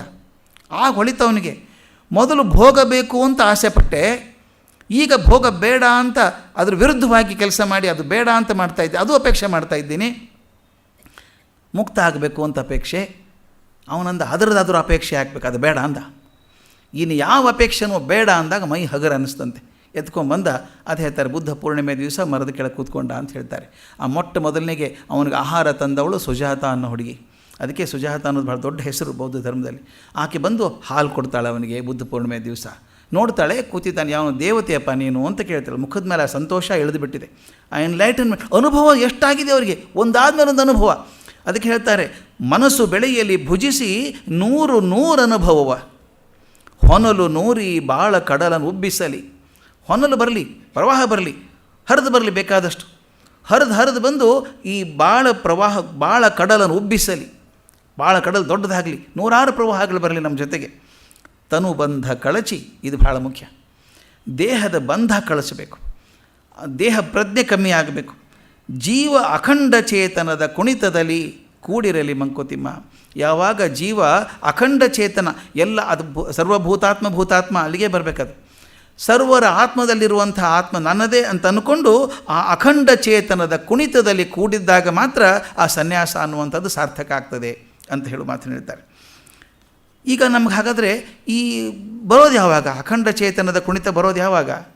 ಮನಸ್ಸು ತಯಾರಾಗಬೇಕು ಅದಕ್ಕೆ ಅಂತ ಹೇಳ್ತೀವಿ. ಆ ಮನಸ್ಸು ತಯಾರಾಗಬೇಕಾದ್ರೆ ಹೇಗಾಗಬೇಕು? ಇದು ಭಾಗವತದಲ್ಲಿ ಕೃಷ್ಣ ಭಾಳ ಚಂದ ಹೇಳ್ತಾನೆ. ತನ್ನ ಅವತಾರ ಸಮಾಪ್ತಿ ಕಾಲದಲ್ಲಿ ಇನ್ನು ಮುಗೀತು, ಕುರುಕ್ಷೇತ್ರ ಯುದ್ಧ ಆಯಿತು, ಇನ್ನು ಕರ್ಕೊಂಡು ಹೋಗಿ ಯಾದವರದೊಂದು ಮುಗಿಸ್ಬಿಡ್ಬೇಕಲ್ಲ, ಎಲ್ಲರದ್ದು ಅಹಂಕಾರಿಗಳಾಗಿದ್ದಾರೆ ಅಂತ ಗೊತ್ತಾಯಿತು. ಆ ಹೊತ್ತಿಗೆ ಉದ್ಧವನ ಕರೆದು ಹೇಳ್ತಾನೆ, ನೋಡು ಇನ್ನು ಭಾಳ ಜನ ಉಳಿಯೋಲ್ಲ, ಕೆಲವು ಜನ ಹಿರಿಯರಿದ್ದಾರೆ, ಅವ್ರು ಕರ್ಕೊಂಡು ಹೋಗ್ತಾರೆ. ಅರ್ಜುನಿಗೆ ಹೇಳಿದ್ದೀನಿ ಕರ್ಕೊಂಡು ಹೋಗೋದಕ್ಕೆ, ನೀನು ಬದರಿಕಾಶ್ರಮಕ್ಕೆ ಹೋಗ್ಬಿಡು ಅಂತ ಹೇಳ್ತಾನೆ. ಇನ್ನು ನಾನು ಅವತಾರ ಮುಗಿಸ್ತೀನಿ, ಬದರಿಕಾಶ್ರಮಕ್ಕೆ ಹೋಗು ಅಂತ. ಅವನು ಅತ್ಯಂತ ಆತ್ಮಸ್ನೇಹಿತ. ಅವನು ಕೃಷ್ಣ, ನೀನು ನನ್ನ ಗುರುವಾಗಿದ್ದೆ, ಸ್ನೇಹಿತನಾಗಿದ್ದೆ, ಎಲ್ಲ ಆಗಿದ್ದೆ, ನೀನು ಹೋದ ನನಗೆ ಯಾರು ಗುರು, ನನಗೆ ಯಾರು ಮಾರ್ಗದರ್ಶನ ಮಾಡ್ತಾರೆ ಅಂತ. ಆ ಕೃಷ್ಣ ಹೇಳ್ತಾನೆ, ನೀನು ಯಾರೂ ಮಾಡಬೇಕಾಗಿಲ್ಲ, ನಿನ್ನ ಮನಸ್ಸೇ ನಿನ್ನ ಗುರು, ಇನ್ನು ಯಾವ ಗುರುನೂ ಬೇಕಾಗಿಲ್ಲ. ಹೇಳ್ತೀವಲ್ಲ, ಮನ ಏವ ಮನುಷ್ಯಾಣ ಕಾರಣಂ ಬಂಧ ಮೋಕ್ಷಯೋ, ಬಂಧನಕ್ಕೂ ಮೋಕ್ಷಕ್ಕೂ ಒಂದೇ ಒಂದು ಮನಸ್ಸು. ಅದು ಕೀಲಿ ಇದ್ದ ಹಾಗೆ. ನಾನು ಹಿಂದ್ಕೊಂದು ಸಲ ಹೇಳಿದ್ದೆ, ಕೀಲಿ ಹಾಕಬೇಕಾದ್ರೆ ಒಂದೇ ಕೀಲಿಕೈ ಇರುತ್ತೆ, ಹಾಕೋದಕ್ಕೊಂದು ತೆಗೆಯೋದಕ್ಕೊಂದು ಬೇರೆ ಕೀಲಿಕೈ ಎಲ್ಲೂ ಇಟ್ಟಿಲ್ಲ, ಒಂದೇ ಕೀಲಿಕೈ. ಈ ಕಡೆ ತಿರುಗಿಸಿದರೆ ಕೀಲಿ ಹಾಕುತ್ತೆ, ಈ ಕಡೆ ತಿರುಗಿಸಿದ್ರೆ ತಿರುಗುತ್ತೆ, ಒಂದೇ ಕೀಲಿಕೈ ಅದು. ನಮಗೆ ಯಾವ್ದು ಬೇಕೋ ಅದು ಮಾಡ್ಕೋಬೋದು. ಈ ಕಡೆ ತಿರುಗಿಸಿದರೆ ಬಂದಾಗುತ್ತೆ, ಈ ಕಡೆ ತೆಗೆಯುತ್ತೆ. ಅದಕ್ಕೆ ಹೇಳ್ತಾರೆ, ಮನ ಏವ ಮನುಷ್ಯಾಣಂ ಕಾರಣಂ ಬಂಧ ಮೋಕ್ಷಯೋ. ನಿಮ್ಮ ಬಂಧನಕ್ಕೂ ಮನಸ್ಸೇ, ಈ ಕಡೆ ತಿರುಗಿಸಿದರೆ ಮನಸ್ಸು ತಿರುಗಿಸಿದರೆ ಬಂಧ ಆಗುತ್ತೆ, ಈ ಕಡೆ ಮನಸ್ಸು ತಿರುಗಿಸಿದರೆ ಅದು ಮುಕ್ತ ಆಗ್ತದೆ ಅಂತ. ಅದಕ್ಕೆ ಹೇಳ್ತಾನೆ, ನೀನು ಚಿಂತೆ ಮಾಡಬೇಡ, ಮನಸ್ಸನ್ನು ರೆಡಿ ಮಾಡ್ಕೋ ಅಂತ ಹೇಳಿದಾಗ ಇನ್ನೂ ಖಾತ್ರಿ ಆಗಿರೋಲ್ಲ ಉದ್ಧವನಿಗೆ. ಆಗ ಕೃಷ್ಣ ಒಂದು ಕಥೆ ಹೇಳ್ತಾನೆ ಅವನಿಗೆ. ನಮ್ಮ ಯದುಕುಲದ ಮೂಲ ಪುರುಷ ಇದ್ನಲ್ಲ ಯದು ಮಹಾರಾಜ, ಅವನ ಬಗ್ಗೆ ಕೃಷ್ಣ ಹೇಳ್ತಾನೆ. ಭಾಗವತಲ್ಲಿ ತುಂಬ ಚೆನ್ನಾಗಿ ಬರುವಂಥ ಕಥೆ ಇದು. ಯದು ಮಹಾರಾಜ ಒಂದು ಸಲ ಹೋಗ್ತಿರ್ಬೇಕಾದ್ರೆ ಒಬ್ಬ ತರುಣ ಸನ್ಯಾಸಿಯನ್ನು ಕಂಡಂತೆ. ಇದು ನನಗಂತೂ ತುಂಬ ಮೆಚ್ಚುಗೆ ಆದಂಥದ್ದು. ಆದರೆ ಇದಂತ ಒಂದು 5-6 ಪಾಯಿಂಟ್ ಇದೆಯಲ್ಲ, ಯಾವಾಗಲೂ ಮನಸ್ಸನ್ನು ಹಿಡ್ಕೊಂಡ್ಬಿಡುತ್ತೆ. ಒಬ್ಬ ತರುಣ ಸನ್ಯಾಸಿಯನ್ನು ಕಂಡ. ಆ ಸನ್ಯಾಸಿ ಕಾವಿ ಹಾಕ್ಕೊಂಡಿದ್ದಾನೆ, ಅದು ತುಂಬ ಗಂಭೀರನಾಗಿಲ್ಲ, ಸಂತೋಷವಾಗಿದ್ದಾನೆ, ನಗನಗ್ತಾ ಇದ್ದಾನೆ. ಎಲ್ಲರೂ ಅವನ ಹತ್ರ ಮಾತಾಡಿಸ್ಬೇಕು ಅಂತಾರೆ, ಎಲ್ಲರನ್ನೂ ಮಾತಾಡಿಸ್ತಾನೆ. ಅವ್ರವ್ರ ಮನೆಗೆ ಹೋಗ್ತಾನೆ. ಯದು ಮಹಾರಾಜ ಅಂತ, ವಿಚಿತ್ರ ಸನ್ಯಾಸಿ ಅಲ್ಲ ನೀನು, ಕಾಡಿನಲ್ಲಿರೋದು ಬಿಟ್ಟು ಊರಲ್ಲಿದ್ದೀಯಲ್ಲ ಅಂತ. ಅವನು ಹೇಳಿದ, ಕಾಡಿನಲ್ಲಿ ಏನು ಕೆಲಸ ನನಗೆ ಅಂದ ಅವನು. ಕಾಡಿನಲ್ಲಿ ಏನೂ ಕೆಲಸ ಇಲ್ಲ, ಇರೋದೆಲ್ಲ ಊರಲ್ಲೇ. ಜನರ ಮನಸ್ಸಿಗೆ ಎಷ್ಟೊಂದು ನೋವಿದೆ, ತೊಂದರೆ ಇದೆ, ಕಷ್ಟ ಇದೆ, ಅವ್ರವ್ರ ಮನೆಗೆ ಹೋಗಿ ಅವ್ರ ಮನಸ್ಸಿಗೆ ಆದ ಗಾಯಕ್ಕೆ ಮುಲಾಮ್ ಹಚ್ತೇನೆ, ಅದೇ ನನ್ನ ಸನ್ಯಾಸದ ಕೆಲಸ. ಅವ್ರ ಮುಖದಲ್ಲಿ ಒಂದು ನಗೆ ಬಂದರೆ ಸಾಕು, ನನ್ನ ಜೀವನ ಸಾರ್ಥಕ ಆಯಿತು ಅಂತ ಹೀಗೆ ಕಳೆದಿದ್ದೇನೆ ಅಂದಂತೆ. ನೋಡ್ದ ಯದು ಮಹಾರಾಜ, ಇಷ್ಟು ನಗ್ತಾ ಇದ್ದೆ, ಸಂತೋಷವಾಗಿದ್ದೀಯಲ್ಲಪ್ಪ, ನೀನು ಆನಂದಕ್ಕೆ ಏನು ಕಾರಣ ಇದು? ನಾನು ಚಕ್ರವರ್ತಿ ಆದರೂ ಯಾವಾಗಲೂ ಒಂದು ನಿಮಿಷದ ಆನಂದ ಬರ್ತದೆ, ನಾನು ಬರೋದಿಲ್ಲ ಅಂತ ಹೇಳೋದಿಲ್ಲ. ಆದರೆ ಇಷ್ಟು ಸದಾ ಆನಂದವಾಗಿ ಬರೋದು ನಿನಗೆ ರಾಜನಾಗಿಲ್ಲ, ನೀನು ಸನ್ಯಾಸಿ ಆಗಿದ್ಯಾ, ಏನೂ ಅವಕಾಶಗಳಿಲ್ಲ, ಅದು ಹೆಂಗೆ ಬರುತ್ತೆ ನಿನಗೆ ಅಂತ. ಯಾರು ಕಲಿಸಿದ್ರು ನಿನಗೆ, ಯಾರು ಗುರುಗಳು ಅಂತ ಯದು ಮಹಾರಾಜ ಕೇಳಿದ್ದಂತೆ. ಅದಕ್ಕೆ ಅವನ ಉತ್ತರ ಇಷ್ಟು ಚೆನ್ನಾಗಿದೆ ಸ್ನೇಹಿತರೆ, ಅದು ಮರೆಯೋದೇ ಸಾಧ್ಯ ಇಲ್ಲ. ಅವನು ಹೇಳ್ತಾನೆ, ಒಬ್ಬ ಗುರು ಆದರೆ ಹೇಳಬಹುದಪ್ಪ ನಾನು ಇಂಥವನು ಗುರು ಅಂಥೇಳಿ. ನನ್ನ ಜೀವನದಲ್ಲಿ ಏನೇನು ಕಂಡಿದ್ದೇನೋ ಅವರೆಲ್ಲರೂ ಗುರುವಾಗಿದ್ದಾರೆ, ನನ್ನ ಸನ್ಯಾಸತ್ವಕ್ಕೆ ಒಂದು ಮೆರಗನ್ನು ತಂದಿದ್ದಾರೆ. ಯಾರ್ಯಾರು ಗುರುಗಳು ಅಂತ ಹೇಳ್ತಾನೆ. ಮೊಟ್ಟ ಮೊದಲಿಗೆ ನಾನು ಕಲಿತಿದ್ದು ಭೂಮಿಯಿಂದ, ನೆಲದಿಂದ ಕಲಿತಿದ್ದೇನೆ. ಏನು ಕಲಿತೆ? ಸಹನೆಯನ್ನು ಕಲಿತೆ. ಶತಮಾನಗಳಿಂದ, ಲಕ್ಷಾಂತರ ವರ್ಷಗಳಿಂದ ಭೂಮಿ ಇದೆ. ಎಷ್ಟು ಜನ ತುಳಿದಿದ್ದಾರೋ, ಎಷ್ಟು ಜನ ಅಗದಿದ್ದಾರೋ, ಬೆಂಕಿ ಹಾಕ್ತಾರೆ, ಅಗಿತಾರೆ, ಕುಟ್ಟುತ್ತಾರೆ, ಅದನ್ನು ಮಾಡ್ತಾರೆ, ಏನೇನೋ ಮಾಡ್ತಾರೆ, ಬೆಳೆ ಬೆಳೀತಾರೆ, ಕತ್ತರಿಸ್ತಾರೆ. ಎಷ್ಟು ಹಿಂಸೆ ಕೊಟ್ಟರು ಕೂಡ ಕ್ಷಮೆಯಾಧರಿತ್ರಿ, ಎಷ್ಟು ಕ್ಷಮೆ, ಎಷ್ಟು ಸಹನೆ ಆಕೆಗೆ. ಅದನ್ನು ನೋಡಿಬಿಟ್ಟು ಸಹನೆ ನನ್ನ ಸನ್ಯಾಸತ್ವದ ಮೊದಲನೇ ಗುಣ ಅಂತ ನಾನು ಕಲ್ಕೊಂಡೆ, ಭೂಮಿಯಿಂದ ಕಲ್ತದ್ದು. ಎರಡನೇದು ಗಾಳಿಯಿಂದ ವಿಶೇಷವಾಗಿ ಕಲ್ಕೊಂಡಿದ್ದೀನಿ ನಾನು. ನೋಡಿ, ನಾವು ಹೋಗ್ತಿರ್ಬೇಕಾದ್ರೆ ಎಲ್ಲೋ ಒಳ್ಳೆ ವಾಸನೆ ಬರುತ್ತೆ. ಓ, ಬೇಕ್ರಿ ಇರಬೇಕೆಲ್ಲೋ ಇಲ್ಲೊಂದು ಕಡೆಗೆ, ಬೇಕ್ರಿ ಇದೆ ಅಂತ ಗೊತ್ತಿಲ್ಲ, ಮೂಗು ಹಿಡಿತದೆ, ಕಣ್ಣು ಹಿಡಿತದೆ. ಅಥವಾ ನೀವೆಲ್ಲೋ ಒಂದು ಹೈವೇದಾಗ ಹೋಗ್ತಿರ್ಬೇಕಾದ್ರೆ ಕೆಟ್ಟ ವಾಸನೆ ಬರುತ್ತೆ, ಶುಗರ್ ಫ್ಯಾಕ್ಟ್ರಿ ಬಂತು. ಶುಗರ್ ಪ್ರಾಡಕ್ಟ್ ಏನೋ ಚೆಂದ, ಫ್ಯಾಕ್ಟ್ರಿ ಹತ್ರ ಹೋಗೋದು ಕಷ್ಟ, ಮೊಲಾಸಿಸ್ ವಾಸನೆ ಬಂದ ತಕ್ಷಣ ಗೊತ್ತಾಗುತ್ತೆ ಕೆಟ್ಟ ವಾಸನೆ ಅಂತ. ಅದಕ್ಕೇನು ಭಾಳ ಕಷ್ಟಪಡಬೇಕಾಗಿಲ್ಲ, ಬೆಂಗಳೂರಲ್ಲಿ ಒಳ್ಳೆ ವಾಸನೆ ಕೆಟ್ಟ ವಾಸನೆ ಕಷ್ಟಪಡಬೇಕಾಗಿಲ್ಲ. ಹೋಗ್ತಿರ್ಬೇಕಾದ್ರೆ ನೋಡಿ, ಆ ಗಾಳಿ ತೊಗೊಂಡು ಬರ್ತದೆ, ಎಲ್ಲಿಂದೋ ಗಾಳಿ ತೊಗೊಂಬರ್ತದೆ. ಒಂದು ಸಲ ಒಳ್ಳೆ ವಾಸನೆ ತೊಗೊಂಬರುತ್ತೆ, ಒಂದು ಸಲ ಕೆಟ್ಟ ವಾಸನೆ ತೊಗೊಂಬರುತ್ತೆ, ದುರ್ಗಂಧ ತೊಗೊಂಬರುತ್ತೆ. ಯಾವುದು ಅದರ ಗುಣ ಅಲ್ಲ. ಭಾಳ ಚೆನ್ನಾಗಿದೆ ನೋಡಿ, ಸುಗಂಧ ಆಗಲಿ ದುರ್ಗಂಧ ಆಗಲಿ ಗಾಳಿ ಗುಣ ಅಲ್ಲ. ಅದು ಯಾವುದು ಬರುತ್ತೋ ಅಂತ ತೊಗೊಂಬರುತ್ತೆ, ತನ್ನ ಗುಣ ಯಾವುದೂ ಅಲ್ಲ. ಅದು ಯಾವುದಕ್ಕೂ ಅಂಟ್ಕೋಬಾರ್ದು ಅಂತ ಕಲಿಸಿದ್ದದು. ರಸ್ತೆಯಲ್ಲಿ ಹೋಗ್ತಿರ್ಬೇಕಾದ್ರೆ ಹೂವಿನ ಅಂಗಡಿ ಬಂತು, ಸುಗಂಧ ವಾಸನೆ ಬಂತು. ಮುಂದೆ ಯಾವುದೋ ಬೇರೆ ವಾಸನೆ ಬಂತು, ಅದು ಗಾಳಿ ವಾಸನೆ ಅಲ್ಲ, ಅದು ಯಾವುದೋ ಗಾಳಿ ಜೊತೆಗೆ ಬಂದದ್ದು. ಆದರೆ ಗಾಳಿ ಅದನ್ನು ಅಲ್ಲೇ ಬಿಡ್ತು, ಬೇರೆ ಕಡೆ ಹೋಯಿತು. ಯಾವುದಕ್ಕೂ ಅಂಟ್ಕೋಬಾರ್ದು ಸನ್ಯಾಸಿ ಆದವನು ಅಂತ ಕಲಿಸಿದ್ದು ನನಗೆ ಆ ಗಾಳಿ. ಮೂರನೇದು, ನೀರಿನಿಂದ ತುಂಬ ಕಲ್ತಿದ್ದೇನೆ ನಾನು. ಏನು ಕಲಿತೆ ನೀರಿನಿಂದ ಅಂದರೆ, ಅದು ಯಾವಾಗಲೂ ಕೆಳಗಡೆ ಹರಿತದೆ, ಕೆಳಗಡೆಯಿಂದ ಮೇಲಕ್ಕೆ ಹೋಗೋದಿಲ್ಲ, ಮೇಲಿಂದ ಕೆಳಕ್ಕೆ ಬರ್ತದೆ. ಅರ್ಥ ನನಗಿಷ್ಟೇ, ಸನ್ಯಾಸಿ ಯಾವುದೋ ಎತ್ತರದ ಕಟ್ಟೆ ಮೇಲೆ ಕೂತ್ಕೋಬಾರ್ದು, ಕೆಳಗಿಳಿದು ಬಂದು ದರಿದ್ರ ಹತ್ರ ಕೂತ್ಕೋಬೇಕು, ಮೇಲಿಂದ ಕೆಳಗೆ ಬರಬೇಕು ಅಂತ ಕಲಿಸಿದ್ದು. ಇನ್ನೊಂದು ಬಹಳ ಒಳ್ಳೆಯ ಗುಣ ನನಗೆ ನೀರು ಕಲಿಸಿದ್ದು ಅಂದರೆ ಹೊಂದಿಕೊಳ್ಳುವಂಥ ಕಲೆ. ಯಾವ ಪಾತ್ರೆ ಕೊಡ್ತಿರೋ ಆ ಪಾತ್ರೆ ಆಕಾರಕ್ಕೆ ಹೊಂದ್ಕೊಳ್ಳುತ್ತೆ, ತಂದೆ ಆಕಾರ ಅಂತ ಇಲ್ಲ ಅದಕ್ಕೆ.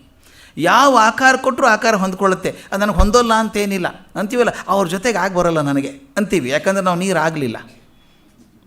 ಅದು ನೀರಾದರೆ ಯಾರ ಜೊತೆಗಾದರೂ ಹೊಂದ್ಕೊಳ್ಳುತ್ತೆ, ಯಾವ ಪಾತ್ರಕ್ಕಾದರೂ ಹೊಂದ್ಕೊಳ್ಳುತ್ತೆ. ಅದನ್ನು ಕಲ್ಕೊಂಡೆ. ಅದು ಅಲ್ಲದೆ ಮನಸ್ಸನ್ನು ಸ್ವಚ್ಛವಾಗಿಡುವಂಥ ಶಕ್ತಿ ನೀರಿಗಿದೆ.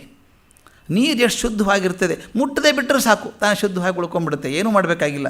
ಆದ್ದರಿಂದ ಮನಸ್ಸನ್ನು ಸ್ವಚ್ಛ ಮಾಡ್ಕೊಳ್ಳೋದು ಹೇಗೆ, ಮತ್ತು ಯಾವ ಸಂದರ್ಭಕ್ಕೂ ಹೊಂದ್ಕೊಳ್ಳೋದು ಹೇಗೆ, ಮತ್ತು ಎತ್ತರದಿಂದ ಕೆಳಗೆ ಬಂದು ಸೇವೆ ಮಾಡೋದು ಹೇಗೆ ಅಂತ ಕಲಿಸಿದ್ದು ನೀರು ನನಗೆ. ಬೆಂಕಿಯಿಂದ ತುಂಬ ಕಲ್ತಿದ್ದೇನೆ ನಾನು.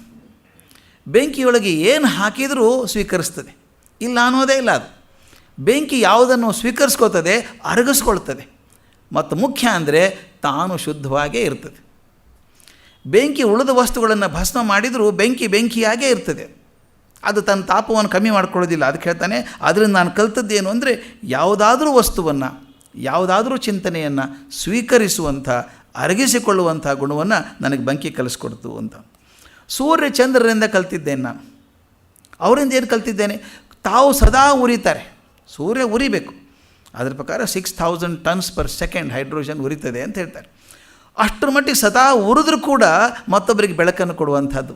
ಇಷ್ಟು ನಿಸ್ವಾರ್ಥ ಮಂದಿ ನಾನು ಎಲ್ಲೂ ನೋಡಲಿಲ್ಲ. ಸೂರ್ಯ ಚಂದ್ರರ ಹಾಗೆ ತಾವು ಉರಿದ್ರೂ ಕೂಡ ಮತ್ತೊಬ್ಬರಿಗೆ ಬೆಳಕು ಕೊಡುವಂಥದ್ದು ಇದೆಯಲ್ಲ, ಈ ನಿಸ್ವಾರ್ಥ ಸೇವೆಯನ್ನು ನಾನು ಸೂರ್ಯ ಚಂದ್ರರಿಂದ ಕಲ್ಕೊಂಡೆ. ಸಮುದ್ರದಿಂದ ತುಂಬ ಕಲ್ಕೊಂಡಿದ್ದೇನೆ. ತಾವು ಕಲ್ಪನೆ ಮಾಡ್ಕೋಬೇಕು, ದೊಡ್ಡ ನದಿ ಪ್ರವಾಹ ಬಂದಾಗ ನೋಡಿದ್ದೀರಿ ಅಂತ ಅಂದ್ಕೊಂಡಿದ್ದೀನಿ. ಉತ್ತರ ಭಾರತಕ್ಕೆ ಹೋಗಬೇಕು, ಗಂಗಾ ನದಿ 10 ಕಿಲೋಮೀಟ್ರ್ ಪಾತ್ರ ಇದೆ. ನೀವು ಬಿಹಾರದಲ್ಲಿ ಇಳಿದ ತಕ್ಷಣ, ರಾಂಚಿಯಿಂದ ಹೊರಗೆ ಬಂದ ತಕ್ಷಣ ಲಾಲ್ ಬಹದ್ದೂರ್ ಶಾಸ್ತ್ರಿ ಬ್ರಿಡ್ಜ್ ಬರುತ್ತೆ, 10 ಕಿಲೋಮೀಟ್ರ್. ನದಿ ಬಂದಾಗ ನೋಡಬೇಕು, ಮಳೆಗಾಲದಲ್ಲಿ ಬಂದಾಗ ಏನು ಬ್ರಿಡ್ಜ್ ಮುಟ್ಟೋಗಿ ಬಂದಷ್ಟು ನೀರು ಬಂದಿರುತ್ತೆ. ಅವ್ರು ಹೇಳ್ತಾರೆ ಆಳ ಸುಮಾರು ಒಂದು 300 ಅಡಿ ಇರಬೇಕು, 200-300 ಅಡಿ. ಕಲ್ಪನೆ ಮಾಡ್ಕೊಳ್ಳಿ, 300 ಅಡಿ ನೀರು 10 ಕಿಲೋಮೀಟ್ರ್ ಆಗಲ್ಲ, ಒಂದೇ ಸಮ ಹೆಂಗೆ ಹೋಗ್ತಾ ಇದೆ, ಹೋಗಿ ಕನೆಗೆ ಸಮುದ್ರ ಸೇರುತ್ತೆ. ಗಂಗೆ ಒಂದೇ ಅಲ್ಲ ಸೇರೋದು, ಇಂಥ ಬೇಕಾದಷ್ಟು ನದಿಗಳಿದೆ. ಯಮುನೆ ಇದೆ, ಬ್ರಹ್ಮಪುತ್ರ ನೋಡಬೇಕು ನೀವು. ಆಸಾಮದಲ್ಲಿ ನೋಡಿದರೆ ಎಷ್ಟೋ ಜನ ಹುಡುಗರು ಸಮುದ್ರ ನೋಡಿದವರು, ಹುಡುಗರು ಸಮುದ್ರ ಅಂತಿರ್ತಾರೆ ಅವ್ರು, ಹಂಗಿದೆ ಅದು.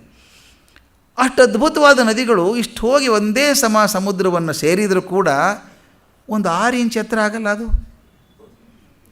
ಸತತವಾಗಿ ಬಾಷ್ಪೀಕರಣ ಆಗ್ತಾಯಿದೆ, ಉಗಿ ಆವಿ ಆಗ್ತಾಯಿದೆ. ಅದೇನು ನೀರು ಕಮ್ಮಿ ಆಯಿತು ಅಂತ ಇಲ್ಲ. ಅದಕ್ಕೆ ಮರ್ಯಾದೆ, ಸಮುದ್ರ ಮರ್ಯಾದೆ ಅಂತ. ಅಷ್ಟು ನೀರು ಬಂದರೂ, ಅಷ್ಟು ನೀರು ಹೋದರೂ ಕೂಡ ಯಾವಾಗಲೂ ತನ್ನ ಮರ್ಯಾದೆಯನ್ನು ಕಾಪಾಡಿಕೊಂಡಿದೆಯಲ್ಲ. ಅದಕ್ಕೆ ಸುಖ ಬಂದಾಗ ಹಿಗ್ಗದೇ ಇರೋದನ್ನು, ದುಃಖ ಬಂದಾಗ ಕುಗ್ಗದೇ ಇರೋದನ್ನು ನಾನು ಸಮುದ್ರದಿಂದ ಕಲ್ತಿದ್ದೇನೆ. ಪತಂಗದಿಂದ ತುಂಬ ಕಲ್ತಿದ್ದೇನೆ. ಚಿಟ್ಟೆ ಹಾರ್ತಾ ಇತ್ತು, ಚೆನ್ನಾಗಿತ್ತು. ಅದು ಏನು ಆಕಾರ, ಏನು ಚಿಂತೆ, ಎಷ್ಟು ಮನಸ್ಸನ್ನು ಎಳಿತಾ ಇತ್ತು. ಅಲ್ಲೆಲ್ಲೋ ಬೆಂಕಿ ಕಾಣಿಸಿದ ತಕ್ಷಣ ತಕ್ಕಂತ ಬೆಂಕಿ ಹೋಯಿತು, ಸತ್ತೋಯ್ತು. ಆಗ ಅನ್ನಿಸ್ತು ನನಗೆ, ನಮ್ಮ ಸ್ವಭಾವನೂ ಹಾಗೇ ಇದೆ. ಆಕರ್ಷಣೆಗಳಿಗೆ ಎಳ್ಕೊಂಬಿಡುತ್ತೆ. ಆಕರ್ಷಣೆ ಬೆಂಕಿ ಇದ್ದ ಹಾಗೆ. ಆದ್ದರಿಂದ ಇಂದ್ರಿಯಗಳಿಂದ ಹುಷಾರಾಗಿರಬೇಕು ಅಂತ ನಾನು ಪತಂಗ ನೋಡಿ ಕಲ್ತಿದ್ದೇನೆ. ಇಲ್ಲದೆ ಹೋದರೆ ನಾನು ಪತಂಗದ ಹಾಗೆ ನನ್ನ ಆಸೆಗಳಿಗೆ, ಕಾಮಿತಗಳಿಗೆ ಸಿಕ್ಕು ಸುಟ್ಟು ಹೋಗ್ತೇನೆ. ಆಗಬಾರ್ದು ಅಂತ ಕಲ್ತದ್ದು ಅಲ್ಲಿಂದ. ಜೇನು ಹುಳದಿಂದ ಕಲ್ತಿದ್ದೇನೆ. ಎಷ್ಟು ಚಂದದ ಮಾತಿದೆ. ಜೇನು ಹುಳದ ಬಗ್ಗೆ ಬರೀತಾನೆ. ಜೇನು ಹುಳದ ಯಾಕೆ ನನಗೆ ಇಷ್ಟ ಆಗುತ್ತೆ ಅಂತ ಹೇಳ್ತಾನೆ ಅಂದರೆ, ಅವನು ಜೇನು ಹುಳ ನೋಡಿ ಹೂವನ್ನು ಆರಿಸ್ಕೊಳ್ಳುತ್ತೆ. ಹೂವಿಗೊಂದು ಚೂರು ತೊಂದರೆ ಕೊಡಲ್ಲ, ಅದರ ಬಣ್ಣ ತಕ್ಕೊಳ್ಳಲ್ಲ, ಏನು ಮಾಡಲ್ಲ, ದಳಗಳನ್ನು ಹರಿಯೋದಿಲ್ಲ. ನಿಧಾನ ಒಳಗೆ ಹೋಗಿ ಅದಕ್ಕೊಂದು ಚೂರು ತೊಂದರೆ ಕೊಡೋದು ಹಾಗೆ ಮಧುವನ್ನು ಮಾತ್ರ ಹೀರ್ಕೊಳ್ಳುತ್ತೆ. ಹೂವಿಗೆ ಏನೂ ತೊಂದರೆ ಮಾಡಲ್ಲ. ಆದರೆ ಬರುವಾಗ ಕೃತಜ್ಞತೆಯಿಂದ ಬರ್ತದೆ. ಬರೀ ಏನೋ ಕಳ್ತನ ಮಾಡಿಕೊಂಡು ಮಧು ತೊಗೊಂಬರೋದಲ್ಲ.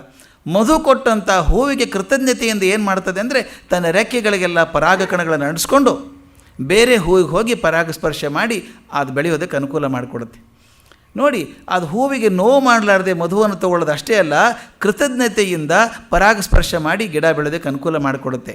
ಆದ್ದರಿಂದ ಆ ಕೃತಜ್ಞತೆಯನ್ನು, ಯಾರಿಗೂ ನೋವು ಮಾಡದೆ ಬದುಕುವಂಥ ಕೆಲಸವನ್ನು, ಹಂಚಿಕೆಯನ್ನು ಹಂಚುವಂಥ ಕೆಲಸವನ್ನು ನಾನು ಕಲ್ಕೊಂಡೆ ಅಂತ ಹೇಳ್ತಾನೆ. ಆ ಕಥೆಯನ್ನು ಕೃಷ್ಣ ಉದ್ಧವನಿಗೆ ಹೇಳ್ತಾನೆ. ನೀನು ಗುರುಗಳನ್ನು ಹುಡುಕಕ್ಕೆ ಹೋಗಬೇಡ, ಕಣ್ಣು ತೆಗೆದು ನೋಡು. ಸಾಕಷ್ಟು ಜನ ಸುತ್ತಮುತ್ತಲೇ ಇದ್ದಾರೆ, ಸಾಕಷ್ಟು ವಸ್ತುಗಳಿದ್ದಾವೆ, ಅವೆಲ್ಲವೂ ನಿನ್ನ ಗುರು ಆಗೋಕ್ಕೆ ಸಾಧ್ಯ ಇದೆ. ಆ ಗುರು ಆದಾಗ ಈಗೇನು ಗುಣಗಳನ್ನು ಹೇಳ್ತಾರೋ ಭೂತಾತ್ಮ ಅದು ಬರ್ತದೆ ಅನ್ನೋ ಮಾತನ್ನು ಹೇಳ್ತಾನೆ. ಈ ಮುಕ್ತತೆ ಬರಬೇಕಾದ್ರೆ ಮತ್ತೆ ಕೃಷ್ಣ ಒತ್ತು ಹೇಳ್ತಾನೆ, ಕರ್ಮ ಬಿಡಬೇಡ. ಕರ್ಮ ಬಿಟ್ಟರೆ ನಿನ್ನ ಮುಕ್ತತೆ ಬರೋದಿಲ್ಲ. ಅದಕ್ಕೊಂದು ಮಾತಿದೆ. ಆದರೆ ಕರ್ಮ ಹೇಗಿರಬೇಕು ಅಂದರೆ, ಅಸಂಗ ಕರ್ಮ ಇರಬೇಕು, ಅಂಟಿಕೊಳ್ಳಾರ್ದಂಥ ಕರ್ಮ ಇರಬೇಕು. ಕಾಯೇನ ಮನಸ ಬುದ್ಧಿಯ ಕೇವಲೈ ಇಂದ್ರಿಯೈರಪಿ ಯೋಗಿನಃ ಕರ್ಮ ಕುರ್ವಂತಿ ಸಂಗಂ ತ್ಯಕ್ತ್ವ ಆತ್ಮಶುದ್ಧಯೇ.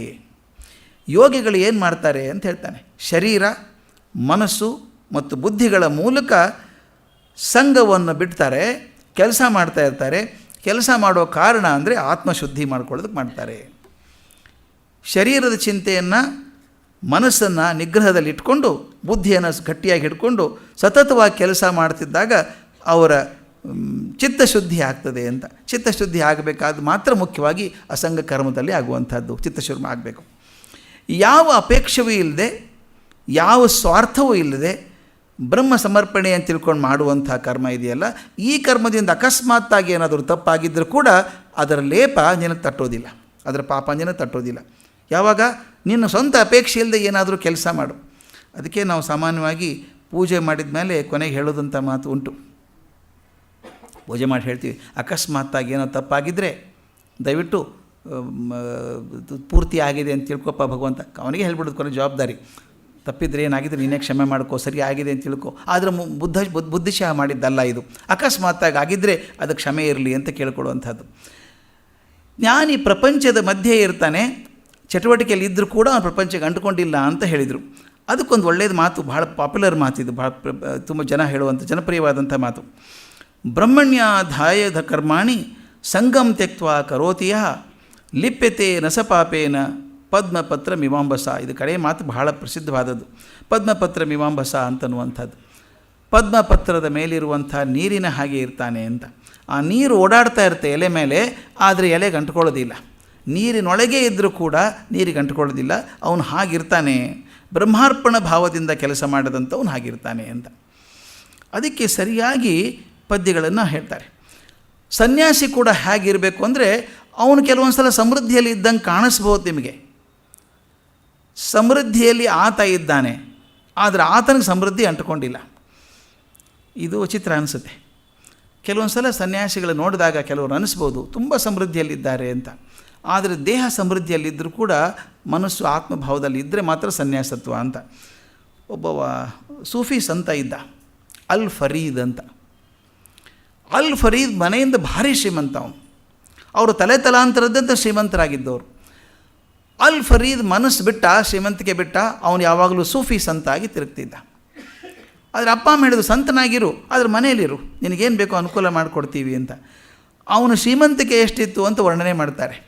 ಜಲಾಲುದ್ದೀನ್ ರೂಮಿ ಅನ್ನೋನು ಅವನ ಮೇಲೆ ಕವನ ಬರೆದುಬಿಟ್ಟಿದ್ದಾನೆ. ಅವನು ಅಲ್ ಫರೀದನ ಶ್ರೀಮಂತಿಕೆ ಹೇಗಿತ್ತು ಅಂತ. ಎಷ್ಟು ಶ್ರೀಮಂತಿಕೆ ಇತ್ತು ಅಂದರೆ ಅವನ ಅರಮನೆಗೆ ಏನೂ ಕಮ್ಮಿ ಇರಲಿಲ್ಲ. ಅವನಿಗೆ ಸೇವೆ ಮಾಡೋದಕ್ಕೊಂದು 100 ಜನ ಆಳುಗಳಿದ್ದರು. ಪ್ರಪಂಚದ ಅತ್ಯಂತ ಶ್ರೀಮಂತ ವಸ್ತುಗಳಿಂದ ಅವ್ರ ಮನೆಯಲ್ಲಿತ್ತು. ಅವ್ರು ಹೇಳ್ತಾರೆ, ಬಾಗಿಲಿಗೆ ಬಂಗಾರದ ತಗಡನ್ನು ಹೊಡಿಲಾಗಿತ್ತು, ಅಲ್ಲಲ್ಲಿ ರತ್ನಗಳನ್ನು ಕೂಡಿಸಿ ಬಾಗಿಲಿಗೆ ಇದು. ಅವನ ಒಳಗಡೆ ಹೋದರೆ ಅವನ ಕೋಣೆ ಇರೋ ವ್ಯವಸ್ಥೆ, ಅದೆಲ್ಲ ವ್ಯವಸ್ಥೆ ಭಾರಿ ಶ್ರೀಮಂತಿಗೆ ವ್ಯವಸ್ಥೆ ಇತ್ತಂತೆ. ಅವನು ಆಗಾಗ ಪ್ರವಾಸಕ್ಕೆ ಬೇರೆ ಕಡೆ ಹೋಗ್ತಾ ಇದ್ದ. ಈ ಮರುಭೂಮಿಯಲ್ಲಿ ಹೋಗ್ಬೇಕಾದ್ರೆ ಒಯಾಸಿಸ್ ಅಂತ ಬರ್ತಾವಲ್ಲ, ನೀರಿರುವಂಥ ಜಾಗ. ಒಂದು ಸಲ ಪ್ರವಾಸಕ್ಕೆ ಹೋಗ್ತಿರ್ಬೇಕಾದ್ರೆ ಅವನು ಆಗಾಗ ಹೋಗೋನು, ಅಲ್ಲೊಂದು ಟೆಂಟ್ ಹಾಕಿ ಕೊಡ್ತಿದ್ರು. ಅವನು ಜೊತೆಗೆ ಹೋಗ್ಬೇಕಾದ್ರೆ 100-6 ಜನ ಹೋಗಬೇಕು ಅವನು ಸೇವೆ ಮಾಡೋದಕ್ಕೆ. ಅವನು ಸಂತ. ಅವನು ವರ್ಣನೆ ಮಾಡ್ತಾನೆ, ಜಲಾಲುದ್ದೀನ್ ರೂಮಿ ಹೇಳ್ತಾನೆ, ಅವನು ಇಳ್ಕೊಳ್ಳೋಕೆ ಒಂದು ಟೆಂಟ್ ಹಾಕಿದ್ರಲ್ಲ, ಆ ಟೆಂಟ್ ಬಗ್ಗೆ ವರ್ಣನೆ ಮಾಡಲ್ಲ ಅವನು. ಆ ಟೆಂಟ್ ನೆಲದಲ್ಲಿ ಕೂಡಿಸ್ಬೇಕಾದ್ರೆ ಗೂಟ ಹೊಡಿಬೇಕಲ್ಲ, ಅದು ಬಂಗಾರದ ಗೂಟ ಆಯಿತು. ಒಳಗಿಂದಂತೂ ಕಲ್ಪನೆ ಮಾಡ್ಕೊಳ್ಳಿ. ಅಷ್ಟು ಅದ್ಭುತವಾದ ಅಲಂಕಾರ ಮಾಡಿದಂಥ ಒಂದು ಟೆಂಟ್ ಇತ್ತು. ಸುಮಾರು 100-6 ಜನ ಸೇವಕರು ಅವನ ಜೊತೆಗೆ ಹೋಗಿದ್ದರಂತೆ. ಅಲ್ಲ ಭಿಕ್ಷುಕ ಇದ್ದ. ಅವನು ಅಂದ್ಕೊಂಡು ಭಾರಿ ಶ್ರೀಮಂತ ಬಂದಿದ್ದಾನೆ ಅವನು, ಅಪರೂಪ ಬರೋದು, ಹೋಗಿ ಕೇಳ್ಕೊಂಡ್ರೆ ಸ್ವಲ್ಪ ದುಡ್ಡು ಸಿಗತ್ತೆ ಅಂತ ಭಿಕ್ಷುಕ ಹೋದ. ಯಾರು ಯಜಮಾನ್ರು ಅಂತ ಕೇಳಿದ. ಯಜಮಾನ್ರು ಅಲ್ ಫರೀದ್ ಅಂತ ಹೇಳಿದರು. ಅಲ್ ಫರೀದ್ ಅಂತ ಒಬ್ಬರು ಸೂಫಿ ಸಂತರಿದ್ದಾರಲ್ಲ, ಅವರೇ ಇವರು ಅಂದರು. ಸಂತರ ಇಲ್ಲಿದ್ದಾರೆ ಇದರೊಳಗೆ? ಹೌದು, ಅವರೇ ಸಂತರು. ಇಷ್ಟು ಶ್ರೀಮಂತಿಕೆ ಇದೆ, ಅದೆಂಥ ಸಂತ ಅವನು? ಇಷ್ಟು ರಾಜಭೋಗ ರಾಜರಿಗಿಲ್ಲ, ನಮ್ಮ ಖಲೀಫಾಗಿಲ್ಲ ಶ್ರೀಮಂತಿಕೆ, ಅವ್ರ ಶ್ರೀಮಂತಿಕೆ ಇದೆ, ಸಂತ ಆಗೋಕ್ಕೆ ಹೇಗೆ ಸಾಧ್ಯ ಇದೆ? ನೀನು ಅವ್ರನ್ನೇ ಕೇಳ್ಕೊ ಅಂದರು. ಒಂದು ಟೈಮ್ ತೊಗೊಂಡು ಹೋದ. ಅಲ್ ಫರೀದ್ ಹತ್ರ ಮಾತಾಡಿದಂತೆ. ಅಲ್ ಫರೀದ್ ಬನ್ನಿ ಕೂತ್ಕೊಳ್ಳಿ ಅಂತ ಕೂಡಿಸ್ದ. ಅವನಂತ, ನಿಜವಾಗ್ಲೂ ಸಂತ ಹೌದೇ ನೀವು? ಇಷ್ಟು ಶ್ರೀಮಂತಿಕೆಯಲ್ಲಿ ಇದ್ದೀರಿ, ನಿಮಗೆ ಸಂತತ್ವ ಬರೋದು ಹೇಗೆ? ಭೋಗದಲ್ಲಿದ್ದಾಗ ಮೈ ಮರೆದು ಹೋಗ್ತದೆ ಅಂತ. ಆತ ಇಲ್ಲಪ್ಪ, ನಾನು ಇರೋದೇ ಹೇಗಿದ್ದೀನಿ ಅಂತ ಅಲ್ ಫರೀದ್ ಹೇಳಿದಂತೆ. ಆಗ ಭಿಕ್ಷುಕ ಚಾಲೆಂಜ್ ಮಾಡ್ತಾನೆ ಅವನ, ನಿಜವಾಗ್ಲೂ ಸಂತರಾದ್ರೆ ನನ್ನ ಜೊತೆಗೆ ಬನ್ನಿ ನೀವು. ನಾನು ಇದಕ್ಕೆ ಹೋಗ್ತಾಯಿದ್ದೀನಿ, ಹಜ್ಗೆ ಹೋಗ್ತಾಯಿದ್ದೀನಿ, ನನ್ನ ಜೊತೆಗೆ ಬನ್ನಿ ಅಂತ. ನಡಿ ಹೋಗೋಣ ಅಂದ. ಯಾವಾಗ? ನೀ ಯಾವಾಗ ಹೇಳ್ತೀವಿ ಹೋಗೋಣ? ಇವತ್ತು ರಾತ್ರಿ ಹೊರಟುಬಿಡೋಣ ಅಂದ. ಹೊರಡೋಣ ಅಂದ. ಆ ಭಿಕ್ಷುಕ ರಾತ್ರಿ ಬಂದ. ಅಲ್ ಫರೀದ್ ರೆಡಿಯಾಗಿ ಕೂತಿದ್ದು, ಹೋಗೋಣ ನಡಿ ಅಂತ ಹೊಂಟ್ಬಿಟ್ಟ. ಎಲ್ಲ ಶ್ರೀಮಂತಿಗೆ ಬಿಟ್ಟ ಹೊರಟ. 1-2 ಮೈಲ್ ಮುಂದೆ ಹೋಗಿರಬೇಕು. ಆ ಭಿಕ್ಷುಕ ಚಿಂತೆ ಆಯಿತು. ಫರೀದ್ 1 ನಿಮಿಷ ಇರು ಅಂದ. ಯಾಕೆ? ನಾನು ಭಿಕ್ಷಾಪಾತ್ರೆ ತೊರೆದೇ ಮರೆತು ಬಿಟ್ಟಿದ್ದೀನಿ. ಅವನ ಕಡೆ ಇರೋದೊಂದು ಭಿಕ್ಷಾಪಾತ್ರೆ, ಅಲ್ಲೇ ಬಿಟ್ಟು ಬಂದು ನಿಮ್ಮ ಟೆಂಟ್ ಪಕ್ಕದ ಇಟ್ಟು ಬಿಟ್ಟಿದ್ದೀನಿ. ಭಿಕ್ಷಾಪಾತ್ರೆ ಬದುಕೋದು ಹೇಗೆ? ತೊಗೊಂಬರ್ತೀನಿ ಇರು ಅಂದಂತೆ. ಫರೀದ್ ನಕ್ಕಂತೆ, ಅಲ್ಲಯ್ಯ ನಾನು ಎಲ್ಲ ಬಿಟ್ಟು ಬಂದಿದ್ದೀನಿ, ನೀನು ಭಿಕ್ಷಾಪಾತ್ರೆ ಬಿಡೋಕ್ಕೆ ತಯಾರಿಲ್ಲ. ಈಗ ಅಂಟ್ಕೊಂಡವ್ರು ಯಾರು? ಆಗ ಹೇಳಿದ್ದಂತೆ, ಸಮಾರಂಭ, ಆ ಸಮೃದ್ಧಿ, ಆ ಭೋಗ ನನ್ನ ಸುತ್ತಮುತ್ತಲು ಇತ್ತೇ ವಿನಃ ನನ್ನ ಹೃದಯದಲ್ಲಿ ಇರಲೇ ಇಲ್ಲ. ಅದು ನಾನು ಯಾವತ್ತೂ ಅಂಟ್ಕೊಳ್ಳಿಲ್ಲ. ಅದು ನನಗೆ ಬೆಲೆನೇ ಇಲ್ಲ. ಅದು ಹೊರಡೋನ್ ತಕ್ಷಣ ಹೊರಟು ಬಿಡ್ತೀನಿ ನಾನೀಗ, ಮತ್ತೊಂದು ಮಾತೇ ಇಲ್ಲ. ಇದೇ ಥರದ ಕಥೆಗಳು ಸೂಫಿ ಸಂತಲ್ಲಿ ಮಾತ್ರ ಅಲ್ಲ, ನಮ್ಮ ಹಿಂದೂ ಪರಂಪರೆಯಲ್ಲೂ ಅದ್ಭುತ ಕಥೆಗಳು ಬಂದಿದ್ದಾವೆ ಈ ಥರದ್ದು. ರಾಜ ಬೇಟೆ ಆಡೋಕ್ಕೆ ಹೋದ ಕಾಡಿಗೆ, ದಾರಿ ತಪ್ಪಿಸ್ಕೊಂಡ. ಯಾವಾಗ ರಾಜರು ದಾರಿ ತಪ್ಪಿಸ್ಕೊಳ್ಳೋದು ಜಾಸ್ತಿ. ಬೇಟೆ ಆಡ್ಕೊಂಡು ಒಳಗೆ ಹೋಗ್ಬಿಟ್ಟ ಕಾಡಿನೊಳಗೆ. ಒಂದು ಹಸಿವೆ ಆಯಿತು, ನೀರಡಿಕೆ ಆಯಿತು, ಬದುಕೋಕೆ ಹೇಗಪ್ಪ ಅಂತ ವಿಚಾರ ಮಾಡಿದ. ಯಾವುದೋ ಒಂದು ಮನೆ ಥರ ಕಾಣಿಸ್ತು, ಅಲ್ಲಿ ನೋಡಿದ್ರೆ ಸನ್ಯಾಸಿ ಕೂತಿದ್ದ ಮರದ ಕೆಳಗೆ. ಸ್ವಲ್ಪ ನೀರು ಸಿಗ್ಬೋದಾಗ ಇದಕ್ಕೋ ನೀರು ಕುಡಿ ಅಂದ. ನೀರು ಕುಡಿಸಿದ್ರು. ಅವ್ನು ಸ್ವಲ್ಪ ಆಹಾರನೂ ಕೊಟ್ಟ. ತನ್ನ ಕಡೆ ಏನಿತ್ತು ಅದು ಗಡ್ಡೆ ಗೆಣಸು, ಜೀವ ಬಂದಂಗೆ ಆಯಿತು. ಏನು ಇಲ್ಲಿ ಕೂತಿದ್ದೀರಿ? ಭಾಳ ವರ್ಷದಿಂದ ಇಲ್ಲೇ ಇದ್ದೀನಿ ಅಂತ ಹೇಳ್ದ. ರಾಜ ತನ್ನ ಕಷ್ಟ ಹೇಳ್ಕೊಂಡ, ತನ್ನ ರಾಜ್ಯಕ್ಕೆ ಏನು ತೊಂದರೆ ಬಂದಿದೆ ಅಂತ ವಿಚಾರ ಮಾಡಿ ಹೀಗೆ ಮಾಡು, ಚೆನ್ನಾಗಿ ಆಗತ್ತೆ ನಿನ್ನ ರಾಜ್ಯಕ್ಕೆ ಅಂತ ಒಂದು ಸ್ವಲ್ಪ ಸಲಹೆ ಕೊಟ್ಟ ಸನ್ಯಾಸಿ. ಬಂದು ಪ್ರಯತ್ನ ಮಾಡಿದ, ಸರಿ ಆಯ್ತದು. ಒಳ್ಳೆ ಐಡಿಯಾ ಕೊಟ್ಟರು ಸನ್ಯಾಸಿಗಳು. ಮತ್ತೊಂದು ವಾರಕ್ಕೆ ಮತ್ತೆ ಹೋದ, ಮತ್ತೊಂದು ಸೊಲ್ಯೂಷನ್ ಕೊಟ್ಟರು, ಮತ್ತೆ ವರ್ಕ್ ಆಯ್ತದು. ಅದೇನಾಗ್ಬಿಡ್ತು ಅಂತ ಹುಚ್ಚಿಡ್ದಂಗೆ ಆಗಿಬಿಡ್ತು ರಾಜನಿಗೆ. ಏನಾದರೂ ಸಮಸ್ಯೆ ಬಂದರೆ ಸನ್ಯಾಸಿಗಳ ಕಡೆ ಹೋಗೋದು. ಇದೊಂದು ಚಟ ಆಗಿಬಿಡುತ್ತೆ ಸ್ವಲ್ಪ ದಿವಸ ಆದಮೇಲೆ. ಅದು ಮೇಲೆ ಹೋಗೋಕ್ಕೆ ಶುರು ಮಾಡಿದ. ಎಷ್ಟರ ಮಟ್ಟಿಗೆ ಅಂದರೆ ರಾಜ ಚಿಂತೆ ಶುರು ಆಯಿತು. ರಾಜ ಅಲ್ಲೇ ಸನ್ಯಾಸಿ ಕಡೆ ಹೋಗಿದ್ದಾರೆ ಮತ್ತೀಗ ಅನ್ನೋ ಅಷ್ಟರ ಮಟ್ಟಿಗೆ ಜಾಸ್ತಿ ಆಯಿತು. ಒಂದು ಸಲ ರಾಜನೂ ವಿಚಾರ ಮಾಡಿದ. ಮಂತ್ರಿಗಳು ಹೇಳಿದಂತೆ ಭಾಳ ದಿವಸ ರಾಜ್ಯ ಬಿಟ್ಟು ಹೊರಗೆ ಹೋಗೋದು ಸರಿ ಇರಲ್ಲ. ಹೌದು ಹೇಳಿದಂತೆ ಒಂದು ಕೆಲಸ ಮಾಡ್ತೀನಿ ಇವತ್ತು. ಆ ಸನ್ಯಾಸಿ ಕೇಳಿದಂತೆ, ಸ್ವಾಮಿ ನನಗೆ ಭಾಳ ತೊಂದರೆ ಆಗ್ತಾಯಿದೆ, ರಾಜ್ಯ ಬಿಟ್ಟು ಬರೋದು ಕಷ್ಟ, ನಿಮಗೆ ಹೇಗಿದ್ದರೂ ಏನಿಲ್ಲ, ನೀವು ಅಲ್ಲೇ ಬಂದುಬಿಡಿ, ರಾಜ್ಯದಲ್ಲಿ ವ್ಯವಸ್ಥೆ ಮಾಡಿಕೊಡ್ತೀನಿ ಅಂದ. ಹೌದಾ ನಡಿ ಅಂದ. ರಾಜನಿಗೆ ಗಾಬರಿ ಆಗಿಬಿಡ್ತು. ಇವನೇನು ಕಪಟ ಸನ್ಯಾಸಿನೇನು? ಅವನೇನು ಅಂದ್ಕೊಂಡಿದ್ದ, ಸನ್ಯಾಸಿಗಳಿಗೆ ನಮ್ಮ ಅರಮನೆಗೆ ಬಂದಿರಿ ಅಂದರೆ ನಾವು ಸನ್ಯಾಸಿಗಳು ಅರಮನೆಗೆ ಬರೋದಿಲ್ಲ ಅಂತಾರೆ ಅಂದ್ಕೊಂಡಿದ್ದ. ಇವನು ರೆಡಿನೇ, ಮತ್ತು ಮಾತೇ ಇಲ್ಲ. ಬಡ ಇರೋದನ್ನು ತೊಗೊಂಡು, ಭಿಕ್ಷಾಪತ್ರ ತೊಗೊಂಡ, ಕಮ್ಮಂಡ್ಲು ತೊಗೊಂಡ, 2 ಬಟ್ಟೆ ಹಾಕ್ಕೊಂಡ, ನಡಿ ಹೋಗೋಣ ನಡಿ ಅಂದ. ಅವನು ಇಷ್ಟು ತೀವ್ರತೆ ತೋರಿಸ್ತಾನಂದ್ರೆ ಬಹುಶಃ ಅರಮನೆ ಬರೋ ಮನಸ್ಸಿತ್ತೋ ಏನೋ ಇವನಿಗೆ. ಕರ್ಕೊಂಡು ಅರಮನೆಗೆ ಬಂದಂತೆ ಒಂದು ಬೇರೆ ವ್ಯವಸ್ಥೆ ಮಾಡಿಕೊಟ್ಟ, ಒಳ್ಳೆ ಚೆನ್ನಾಗಿರೋ ಮನೆ ಮಾಡಿಕೊಟ್ಟ. ಅಲ್ಲಿ ಇರ್ತಿದ್ದ ಸನ್ಯಾಸಿ. ಒಂದು 8 ದಿವಸ ಆದಮೇಲೆ ಮಂತ್ರಿಗಳು ಕೇಳಿದಂತೆ, ಸನ್ಯಾಸಿಗಳನ್ನು ಚೆನ್ನಾಗಿ ನೋಡ್ಕೋತಿದ್ದೀರಾ? ಅವ್ರು ಚೆನ್ನಾಗಿದ್ದಾರಾ ಅಂತ. ನಾವೇ ನೋಡ್ಕೊಳ್ಳೋ ಸ್ವಾಮಿ ಅವ್ರನ್ನ, ಅವ್ರು ತಾವೇ ಚೆನ್ನಾಗಿ ನೋಡ್ಕೋತಾ ಇದ್ದಾರೆ ತಮ್ಮನ್ನೆಲ್ಲ. ಅಂದರೆ ನೀವೇನು ಅನುಭವಿಸ್ತೀರಿ, ನಿಮ್ಗಿಂತ ಜಾಸ್ತಿ ಅನುಭವಿಸ್ತಾ ಇದ್ದಾರೆ ಅವರು. ಆ ಸನ್ಯಾಸಿಗಳು ಏನೇನು ಸೌಕರ್ಯಗಳೆಲ್ಲ ಬೇಕು ಅಂತಾರೆ. ಕಾಲು ಒತ್ತಿರಿ, ಇನ್ನೂ ಕಾಲು ಚಾಚ್ಕೊಂಡು ಮಲ್ಕೋತಾರೆ, ಏನೋ ಸ್ವಲ್ಪ ಕಾಲು ಒತ್ತು ಅಂತಾರೆ. ಅವ್ರು ಏನು ಭೋಗ ಭಾಗ್ಯಗಳು ಎಲ್ಲ ಪಡ್ಕೊಂಡಿದ್ದಾರೆ, ಸನ್ಯಾಸದ ಲಕ್ಷಣವೇ ಇಲ್ಲ ಅಂದರು. ಎಲ್ಲ ನಾನು ಅನ್ನಿಸ್ತು, ಏಕೋ ತಟಕನ ಎದ್ದ ತಕ್ಷಣ ಅನಿಸಿತ್ತು ಹಂಗಿರ್ಬೋದು ಅಂತ. ಆದರೆ ಹಿಂಗೆ ಚೇಂಜ್ ಆಗ್ತಾರೆ ಅಂತ ಅನಿಸಿರಲಿಲ್ಲ.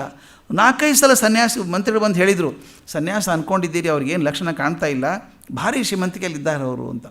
ಒಂದು ದಿವಸ ರಾಜ ಹೋದ. ಈ ರಾಜರ ಮಷೇನೇ ಹಿಂಗೆ ಕೇಳಿದ್ರೆ ಹಿಂಗೆ ಅಂತಾವೆ, ಹಿಂಗೆ ಕೇಳಿದ್ರೆ ಹಿಂಗೆ ಅಂತಾವೆ. ಹೋದ, ಹೋಗಿ ಸನ್ಯಾಸಿಗೆ ಅಂದಂತೆ, ನನಗೆ ಯಾಕೋ ಸ್ವಲ್ಪ ಸಂಶಯ ಬರ್ತದೆ. ನಮ್ಮ ಮಂತ್ರಿಗಳು ಹೇಳ್ತಾರೆ ನೀವು ಪೂರ್ತಿ ನನಗಿಂತ ಹೆಚ್ಚು ಭೋಗದಲ್ಲಿ ಸೇರ್ಕೊಂಡಿದ್ದೀರಿ ಅಂತ. ಅದಕ್ಕೆ ನನಗೇನು ನಿಮ್ಮ ಚಿಂತೆ ಅರ್ಥ ಆಗಲಿಲ್ಲ ಅನ್ನಂತೆ. ಹೌದಾ, ಅರ್ಥ ಆಗಲಿಲ್ವಾ? ಹಾಗಾದ್ರೆ ಒಂದು ಕೆಲಸ ಮಾಡೋಣ, ನನಗಿದು ಬೇಡ, ಹೊರಟುಬಿಡ್ತೀನಿ ಅಂದ. ಆತ ರಾಜ ಕೇಳಿದ್ದಂತೆ, ಎಲ್ಲಿ ಹೋಗ್ತೀರಿ ಅಂತ. ನನ್ನ ಜೊತೆಗೆ ಬಾ, ನೀನು ತೋರಿಸ್ತೀನಿ, ನನಗೆಷ್ಟು ಭೋಗ ಇದೆ ಅಂತ ತೋರಿಸ್ತೀನಿ ನಿನಗೆ, ಬಾ ಅನ್ನಂತ. ರಾಜ ಅಂದ ನೋಡೋಣ ಅಂತ ಹೊರಟ. ಆ ಅರಮನೆ ಬಿಟ್ಟು ಹೊರಗೆ ಹೋದರು. ಊರು ದಾಟಿ ಮುಂದೆ ಹೋಗ್ತಾನೆ ಇದ್ದಾನೆ ಸನ್ಯಾಸಿನ. ಎಷ್ಟು ದೂರ ಹೋಗೋದು ಅಂತ ಕೇಳಿದ ರಾಜ. ನನ್ನ ಜೊತೆಗೆ ಬಾ, ನೀ ತೋರಿಸ್ತೀನಿ ನಾನು. ಇನ್ನು ಮುಂದೆ ಹೋದರು. ಕಣೆಗೆ ಒಂದು ಹಂತ ಬಂತು. ರಾಜ ಹೇಳಿದಂತೆ ಮುಂದೆ ಬರೋಕ್ಕಾಗಲ್ಲ, ನನಗೆ ನನ್ನ ಬೌಂಡ್ರಿ ಮುಗೀತು, ನನ್ನ ರಾಜ್ಯದ ಬೌಂಡ್ರಿ ಇಲ್ಲಿ ಮುಗೀತು, ಮುಂದೆ ಬರೋಕ್ಕಾಗಲ್ಲ ಅಂತ. ಅದೇ ಸಮಸ್ಯೆ ಅಂತ ಹೇಳಿದ. ನನಗೆ ಬೌಂಡ್ರಿ ಇಲ್ಲ, ನಿನಗೆ ಬೌಂಡ್ರಿ ಇದೆ. ಸನ್ಯಾಸಿ ಹೇಳಿದಂತೆ, ನನಗೆ ಬೌಂಡ್ರಿ ಇಲ್ಲ, ನಿನಗೆ ಬೌಂಡ್ರಿ ಇದೆ. ನಾನು ಎಲ್ಲಿದ್ದರೂ ಅಷ್ಟೇ, ನೀವು ಅರಮನೆ ಇಟ್ಟರೆ ರಾಜನಂಗಿರ್ತೇನೆ, ಕಾಡಿನಲ್ಲಿದ್ದರೆ ಸನ್ಯಾಸಿ ಹಂಗಿರ್ತೇನೆ.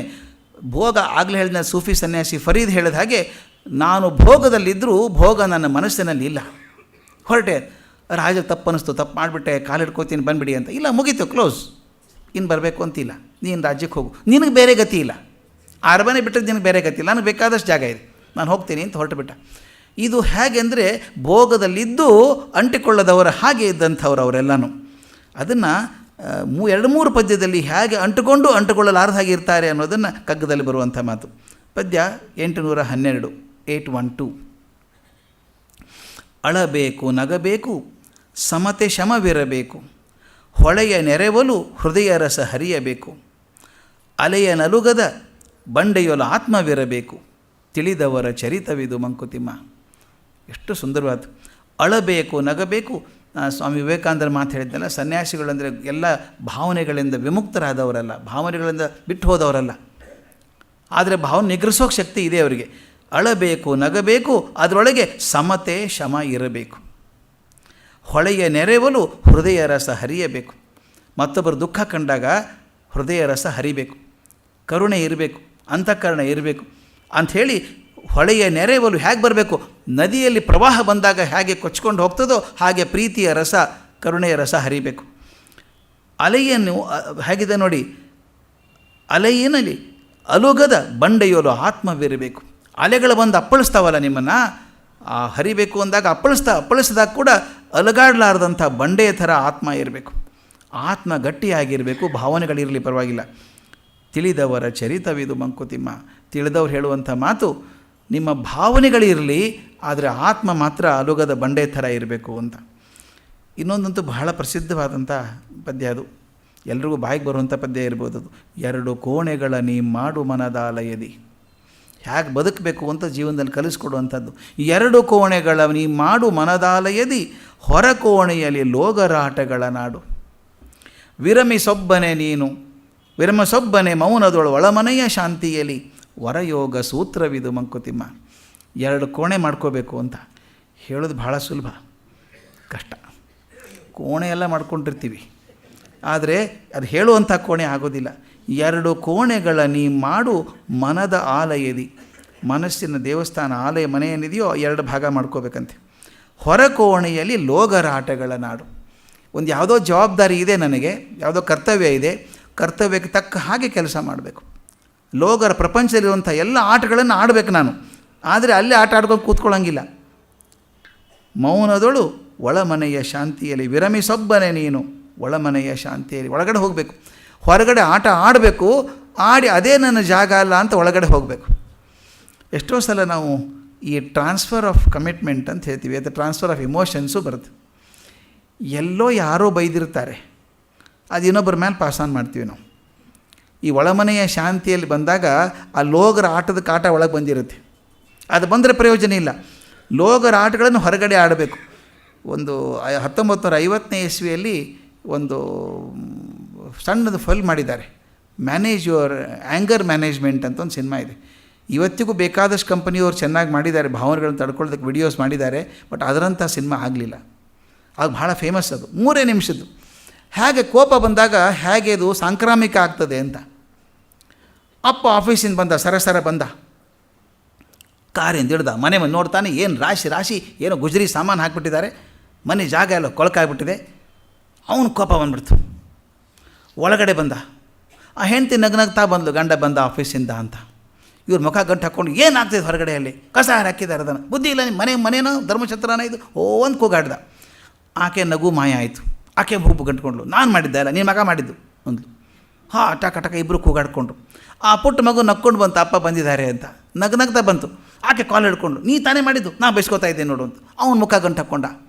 ನೋಡಿ ಹೇಗೆ ಒಬ್ಬರಿಂದಕ್ಕೊಬ್ಬರು ಹೇಗೆ ಪಾಸ್ ಆನ್ ಆಯಿತು.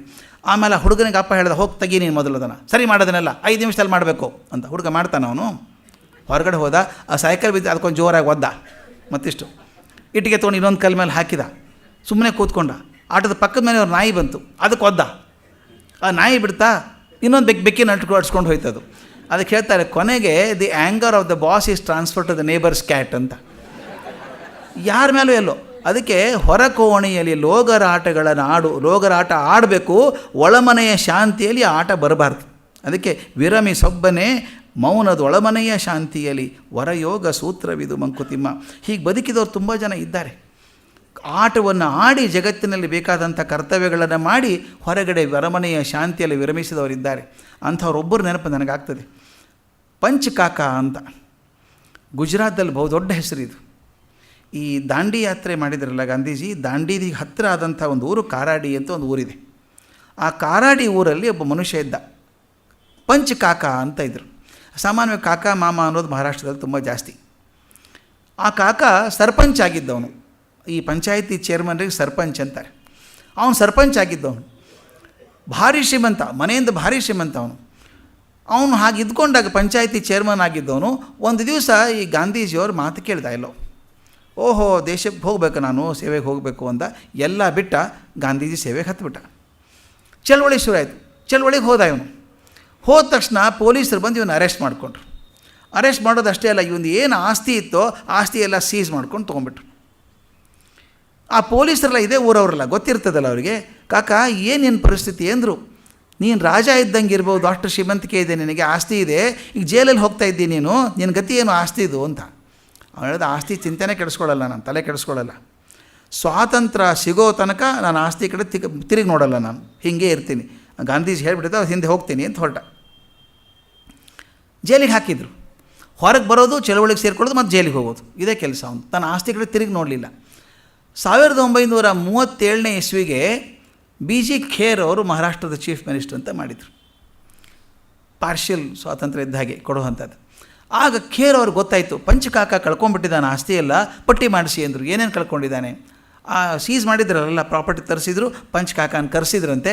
ಕರೆಸ್ಬಿಟ್ಟು, ಕಾಕ ನೀ ಭಾಳ ತ್ಯಾಗ ಮಾಡಿದ್ಯಪ್ಪ ದೇಶಕ್ಕೋಸ್ಕರ, ಇಷ್ಟು ದೊಡ್ಡ ಆಸ್ತಿ ಬಿಟ್ಬಿಟ್ಟಿದ್ಯಾ ನೀನು, ಈಗ ನಮಗೆ ಸ್ವಾತಂತ್ರ್ಯ ಸಿಕ್ಕಿದೆ, ನಮ್ಗೆ ಅಧಿಕಾರ ಇದೆ, ನಾನೇ ಮುಖ್ಯಮಂತ್ರಿ ಈಗ, ಆದರೆ ನಿನಗೇನು ಬೇಕೋ ಆಸ್ತಿ ತೊಗೊಂಬಿಡಿ, ಎಲ್ಲ ವಾಪಸ್ ಕೊಡ್ತೀನಿ ಅಂದ್ರಂತೆ. ಆತ ಕೇಳಿದಂತೆ, ಗಾಂಧೀಜಿ ಹೇಳ್ದಂಗೆ ಪೂರ್ತಿ ಸ್ವತಂತ್ರ ಸಿಕ್ಕಿದೆಯಾ ನಮಗೆ? ಇಲ್ಲ, ಅದು ಸಿಗೋ ತನಕ ನನಗೆ ಆಸ್ತಿ ಬೇಡ, ತಿರುಗು ನೋಡಲ್ಲ ನಾನು ಅಂದ. ಕೊನೆಗೆ ನೋಡಿ ಮಜಾ ಹೇಳ್ತೀನಿ, ಭಾಳ ವರ್ಷ ಬದುಕಿದ್ದ, 56-57 ವರ್ಷಕ್ಕೆ ತೀರ್ಕೊಂಡಿದ್ದವನು ಪಂಚಕಾಕ. ಆ ನಂತರ ಸ್ವಾತಂತ್ರ್ಯ ಸಿಕ್ತು 47ನೇ ಇಸ್ವಿಗೆ. ಆಗ ಹೇಳಿದ್ರಂತೆ, ಈಗಾದರೂ ತೊಗೊಂಬಿಡಯ್ಯ, ಸ್ವಾತಂತ್ರ್ಯ ಬಂತಲ್ಲ ನಿಂದು ಅಂತ. ಆತ ಯಾರಿಗೂ ಹೇಳಿದಂತೆ, ಗಾಂಧೀಜಿನ ಕೇಳ್ಕೊಂಬನ್ನಿ, ಅವ್ರ ಕನಸಿನ ಸ್ವಾತಂತ್ರ್ಯ ಸಿಕ್ತಾ ಅಂತ ಕೇಳಿ, ಸಿಕ್ಕಿದ್ರೆ ತೊಗೋತೀನಿ, ಇದ್ರೆ ತೊಗೊಳ್ಳಲ್ಲ.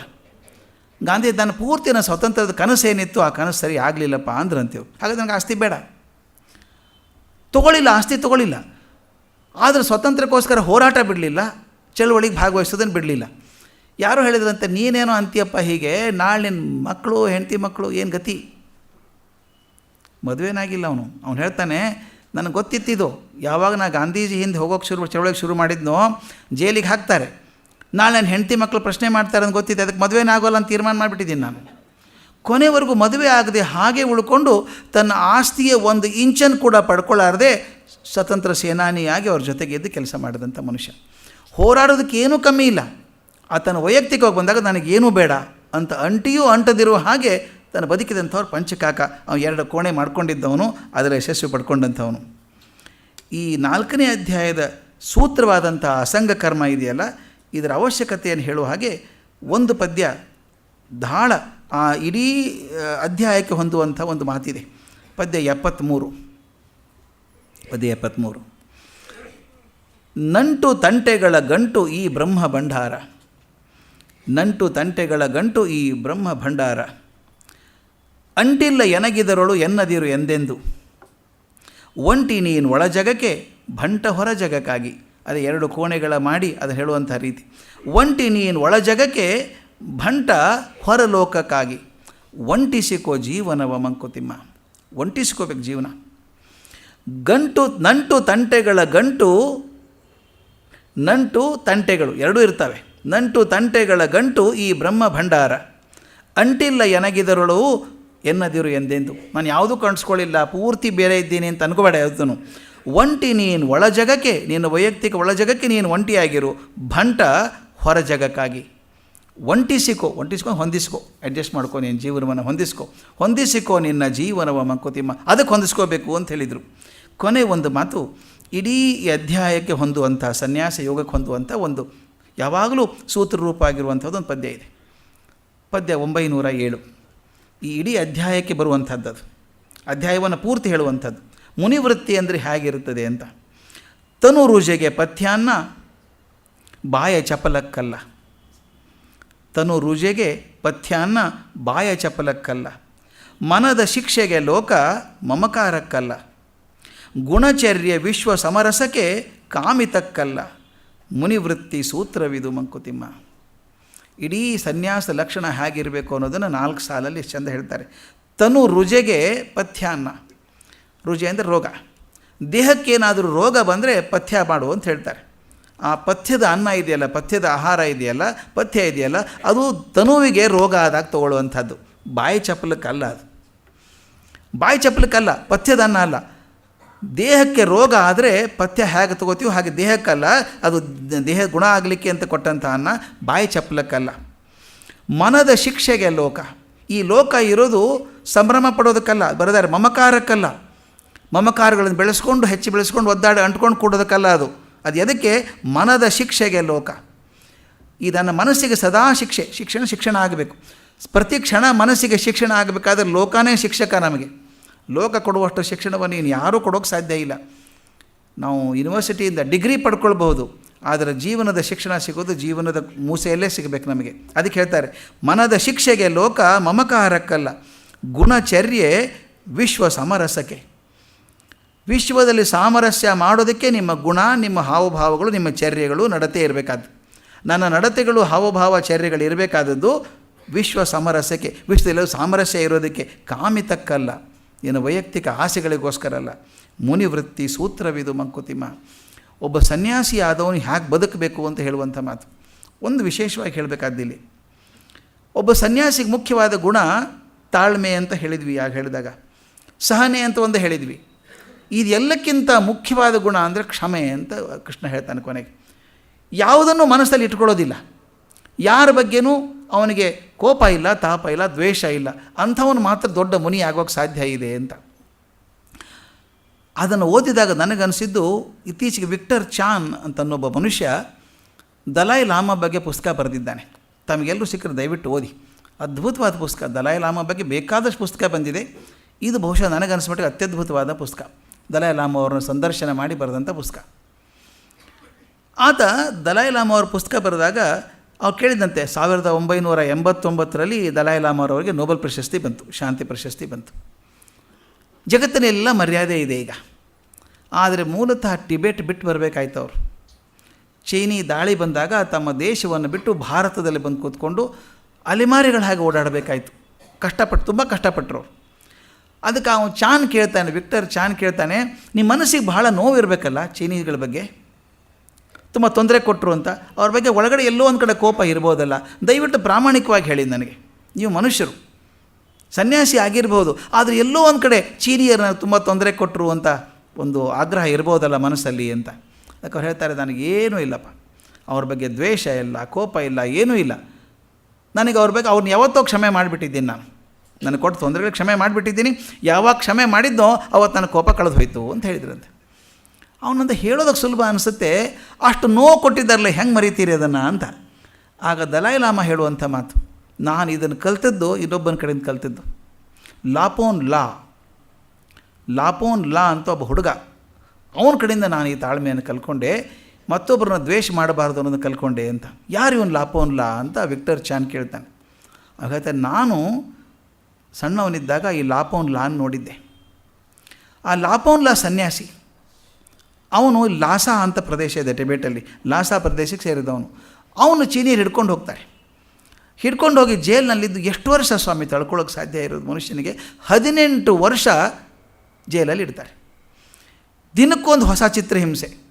ಇಂಥ ಚಿತ್ರಹಿಂಸೆ ಆಗಲಿಲ್ಲ ಅಂತ ಇಲ್ಲ, ಎಲ್ಲ ಚಿತ್ರಹಿಂಸೆಯನ್ನು ಆತ ಪಟ್ಟ. ಲಾಪೋನ್ ಲಾ 18 ವರ್ಷ ಒದ್ದಾಡಿದ್ದಾನೆ, ಪ್ರತಿ ಕ್ಷಣ ಒದ್ದಾಡಿ ಬದುಕೋಲ್ಲ ಅಂತ. ಕೊನೆಗೆ ಬಿಡುಗಡೆ ಮಾಡಿದರು. ಬಂದಾಗ ದಲೈ ಲಾಮಾ ಹೋಗಿ ಭೇಟಿಯಾದ್ರಂತೆ ಅವನು ಜೈಲಲ್ಲಿ ಕಳೆದ 18 ವರ್ಷ ಆದರೂ ಒಂದು 50 ವರ್ಷ ವಯಸ್ಸಾದಷ್ಟು ದೇಹ ಹೋಗಿದೆ ಅವನು ಕೇಳಿದಂತೆ ಲಾಪೋನ್ ಲಾಗೆ, ಬಹಳ ಕಷ್ಟ ಆಗಿರಬೇಕಲ್ಲ ಅಂತ. ಹೌದು, ಕಷ್ಟ ಆಯಿತು, ದಿನಕ್ಕೊಂದು ಚಿತ್ರಹಿಂಸೆ ಕೊಡ್ತಾಯಿದ್ರು, ಸಾಕಾಗಿ ಹೋಗಿತ್ತು ಜೀವನ ನನಗೆ ಅಂತ. ಅವ್ರ ಬಗ್ಗೆ ಏನಾದರೂ ದ್ವೇಷ ಇರಬೇಕಲ್ಲ? ದ್ವೇಷ ಏನೂ ಇಲ್ಲಪ್ಪ ನನಗೀಗ, ಬರಬೇಕಾದ್ರೂ ಬಂದಲ್ಲ, ಇನ್ನೇನು ದ್ವೇಷ ಅವ್ರ ಮೇಲೆ ನನಗೆ ಅಂತಂದಂತೆ. ಆಗ ದಲೈ ಲಾಮಾ ಕೇಳೋ ಮಾತು ದಯವಿಟ್ಟು ನಾನಂತೂ ಮರೆಯೋಕ್ಕೆ ಸಾಧ್ಯ ಇಲ್ಲ. ಅದನ್ನು ಕೇಳ್ತಾರೆ, ಯಾವಾಗಲೂ ಭಯ ಆಗಿರಬೇಕಲ್ಲ ನಿಮಗೆ? 18 ವರ್ಷ ಜೈಲಲ್ಲಿದ್ದಾಗ ಬದುಕ್ತೀನಿ ಅಂತ ಗ್ಯಾರಂಟಿ ಇಲ್ಲ, ನನ್ನ ಕೊಂದು ಹಾಕಿಬಿಡ್ತಾರೆ ಅಂತ ಯಾವತ್ತಾದರೂ ಭಯ ಬಂದಿತ್ತಾ ಜೈಲಲ್ಲಿದ್ದಾಗ ಅಂತ?